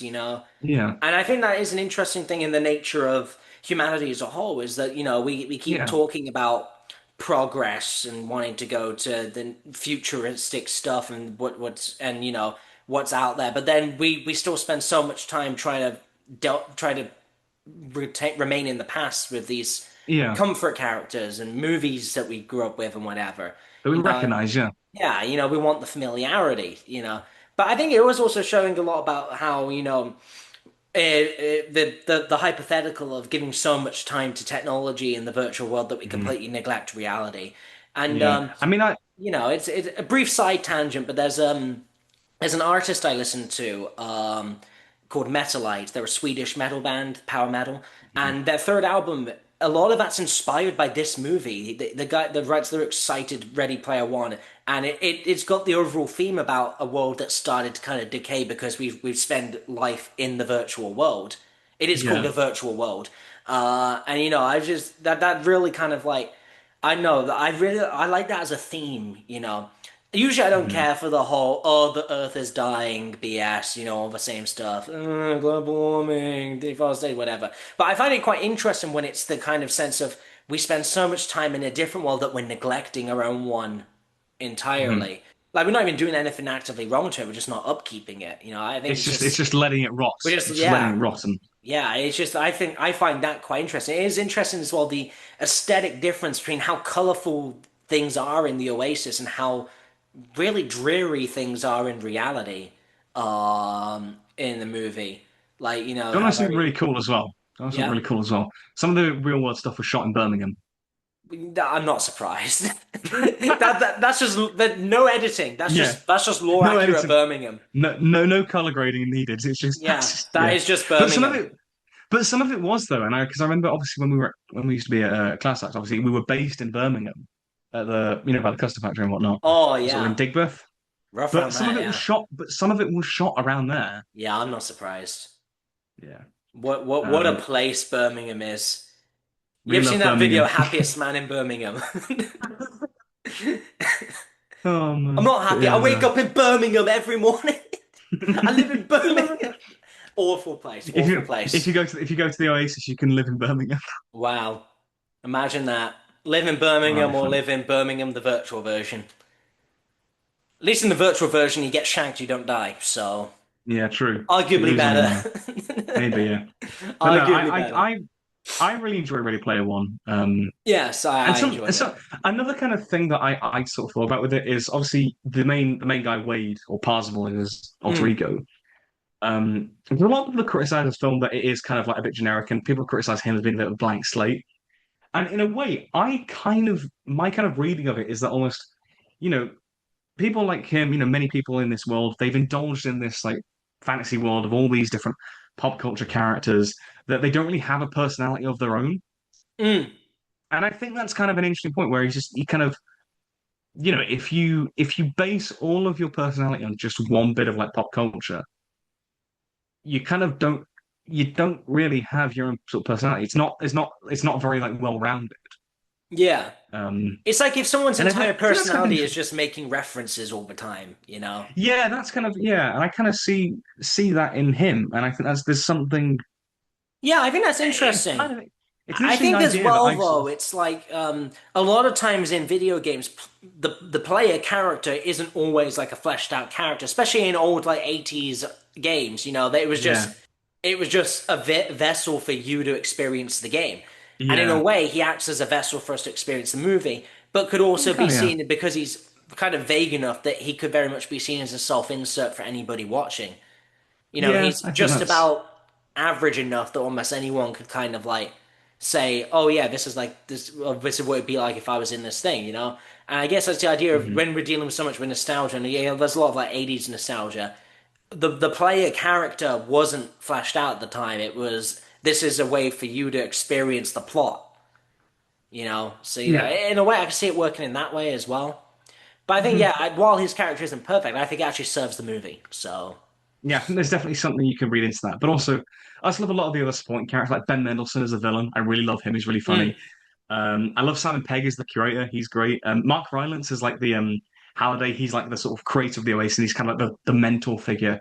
I think he's really sweet, and there's something quite endearing Yeah. about his performance. I think it's really And it's cool just how really, many like different genres they juggle with this in different scenes. Like, they've got the elements obviously sci-fi all the way through. But then you've got like these like you got a whole race scene that's like high action and whatever. You've oh yeah, got the kind of you. final battle at the end that's like, I do love the final battle, huge action scene. You've got like these more horror scenes like the whole stuff with The The Shining and Shining. Yeah, everything. Like it juggles so many of these different genres and it does each one well without feeling like it's overstuffed. Because this is a movie that could feel like it's very overstuffed, but it Definitely, yeah. doesn't come across that way to me. Like I think it I handles it agree. well I enough. agree. So Yeah, I I agree with think that. it's just a very well made movie. That's I think it was. Yeah, I knew as soon as we were talking about this that that was going to be the first movie that I'd pick, because it was just it's probably the one that's had like the most lasting impact, really, even over Jurassic Park, really. Like, because I guess Jurassic Park, I don't think so much of that movie as I think of probably the ride at Universal. Mhm. Whereas obviously Ready Player One's very much like its own thing, and obviously Jurassic Park, you then think about all the sequels and whatever. But Ready Player Yeah. One is very standout as this is a one item set here. Mhm. And obviously it's a relatively recent movie. It's within Mm. the I mean, I was last obsessed. I was obsessed with it as a kid. I loved it. yeah. I don't love it as much now, but I still really enjoy it. But I think it's a bit of an underrated one. Oh I do yeah. see this one get a fair bit of shtick, and I enjoy it. You know. Yeah. Yeah. Anyway, that's what I've got on that one. So my final pick. So we're kind of up to date, and I've picked. It's his most recent film, barring Disclosure Day, The Fablemans. Mm, This film came out 2022. It's the last one that he did, obviously before his new film here. And obviously, consider this point, 2022, he'd been making films for over 50 years at this point. And also, at this point, he was in his late 70s. He's getting on, like Spielberg is getting on a bit now.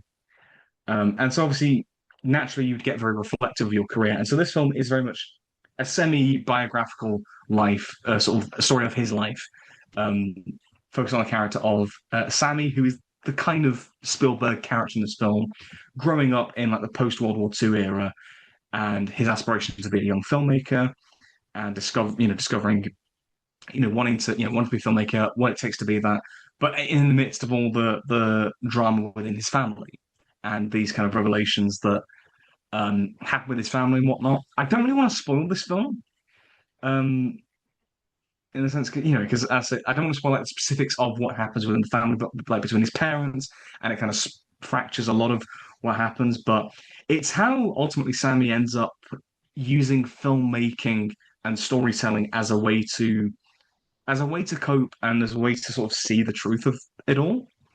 I don't really want to say too much more beyond that about the sort of plot, but overall, this film is fantastic. It's one of the best things Spielberg has done in his modern era.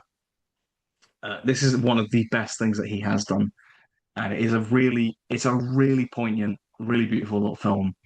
As somebody like for me who loves films and wants to be a filmmaker themselves, this is something really inspiring. I love films about making films, and this does feel like incredibly personal. You look at this film, and you look at obviously the films like The Great Show on Earth, like Man Who Shot Liberty Valance, that inspired Spielberg in real life and that inspire young Sammy. And then when he becomes a teenager, he's like making home movies with his friends and family and whatnot.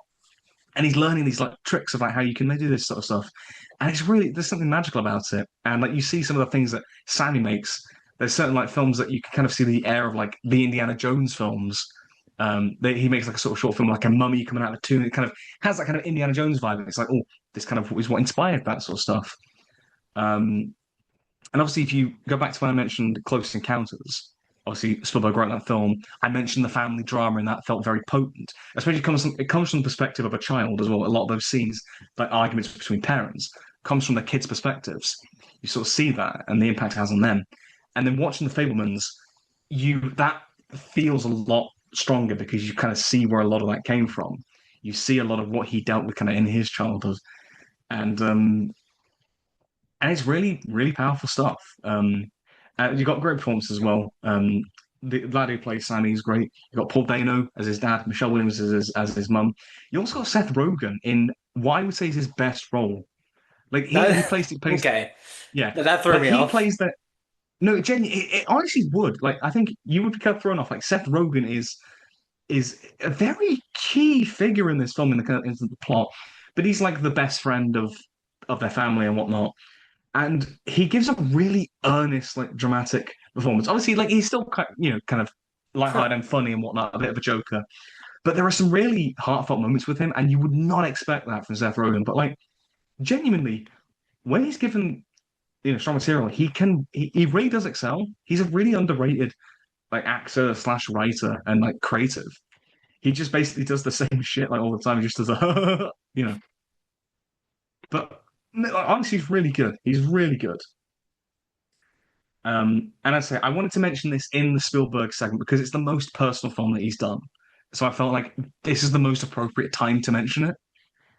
And it is just a really beautiful little biopic sort of film, but also just incredibly well made. A great John Williams score.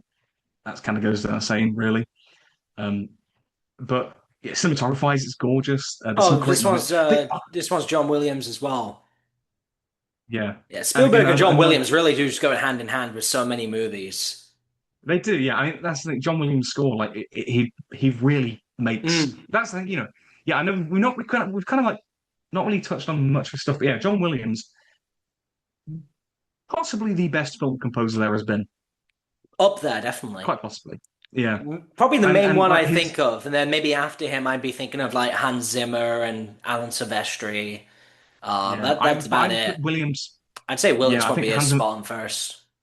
Yeah, I'd probably say that. But like just an absolute music maestro, and Hmm. even here making some beautiful little like melodies and scores here.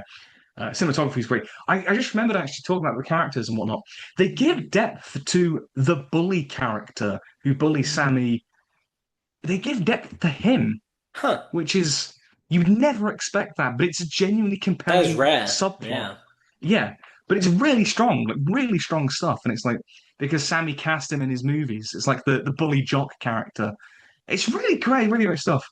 And the ending scene where he meets John Ford, played by David Lynch in one of his last roles. I love that scene. And the final shot is just such a lovely little shot. You have to kind of watch it to really feel it, but it is just a really, I love it. I love it. And that's The Fablemans. And that's Spielberg's films. Wow. Absolute Spielberg. Yeah, honestly, like genuinely one of my favorite filmmakers. Like, I genuinely, I probably could have done this segment twice over. But I could have done like a Yeah. whole different selection of films because he's done so much variety. He's done these big blockbusters. He's done these dramas. He's done so many interesting different things. And yeah, I just the range he covers while still having such an optimistic look on all of it. There's still like optimism you can find in everything he does, and I think that's remarkable, and I love it. I just love so many of his work. Yeah, and yeah, I'm really glad that we covered another director, and what better director than Spielberg? Yeah. 'Cause he's a director that I got into very early on in like when I was younger, like I watched obviously, but the iconic ones like Jurassic Park, E.T., Indiana Jones, like specifically Raiders, I watched quite early on, and you just can't go wrong with it. I'm gonna be real, I've never actually fully watched ET before. I watched it when I was like 10 or 11, I've seen but I like only watched it once. I've seen a clip here and there, but Hmm. that's about it. Yeah, it's definitely one I think when you're younger you'll enjoy more than when you're older. To be fair, Yeah. but yeah, yeah, that is from most people's perspectives, mine included. But yeah, that's a Spielberg segment. So that's It is episode indeed. 23 Oh done. boy. Next one's gonna So be I the hope big you 2-4. Yeah, Wow. 24. You know what's funny than 24? 25. 25. But yeah, I hope you enjoyed the episode. I said let us know any of your opinions on like what did you think of Mano Grogu if you've seen it, and let us know about your favorite Spielberg films. Let us know some ones that we didn't mention because I see he's got such a vast filmography. There's so much to choose from, and let us know some other films, other sort of TV shows, media that you've been watching recently. And yeah, obviously cheeky promo again. Great British Bake Off musical coming soon. Get your tickets. Weird Will of Willie Williams coming soon as well. Yes, yeah, we'll see if anything happens there. Yeah. But yes, go watch Bake Off. It's very soon. If this goes out next weekend, it is within the next 7 days. So So go watch it. go watch it. Um, but yeah, That's everything. that's about it. Thanks for watching. Hope you enjoyed. Like, comment, subscribe both channels. S'il vous plaît, merci. Uh, Adios. And yeah, bye. See you later.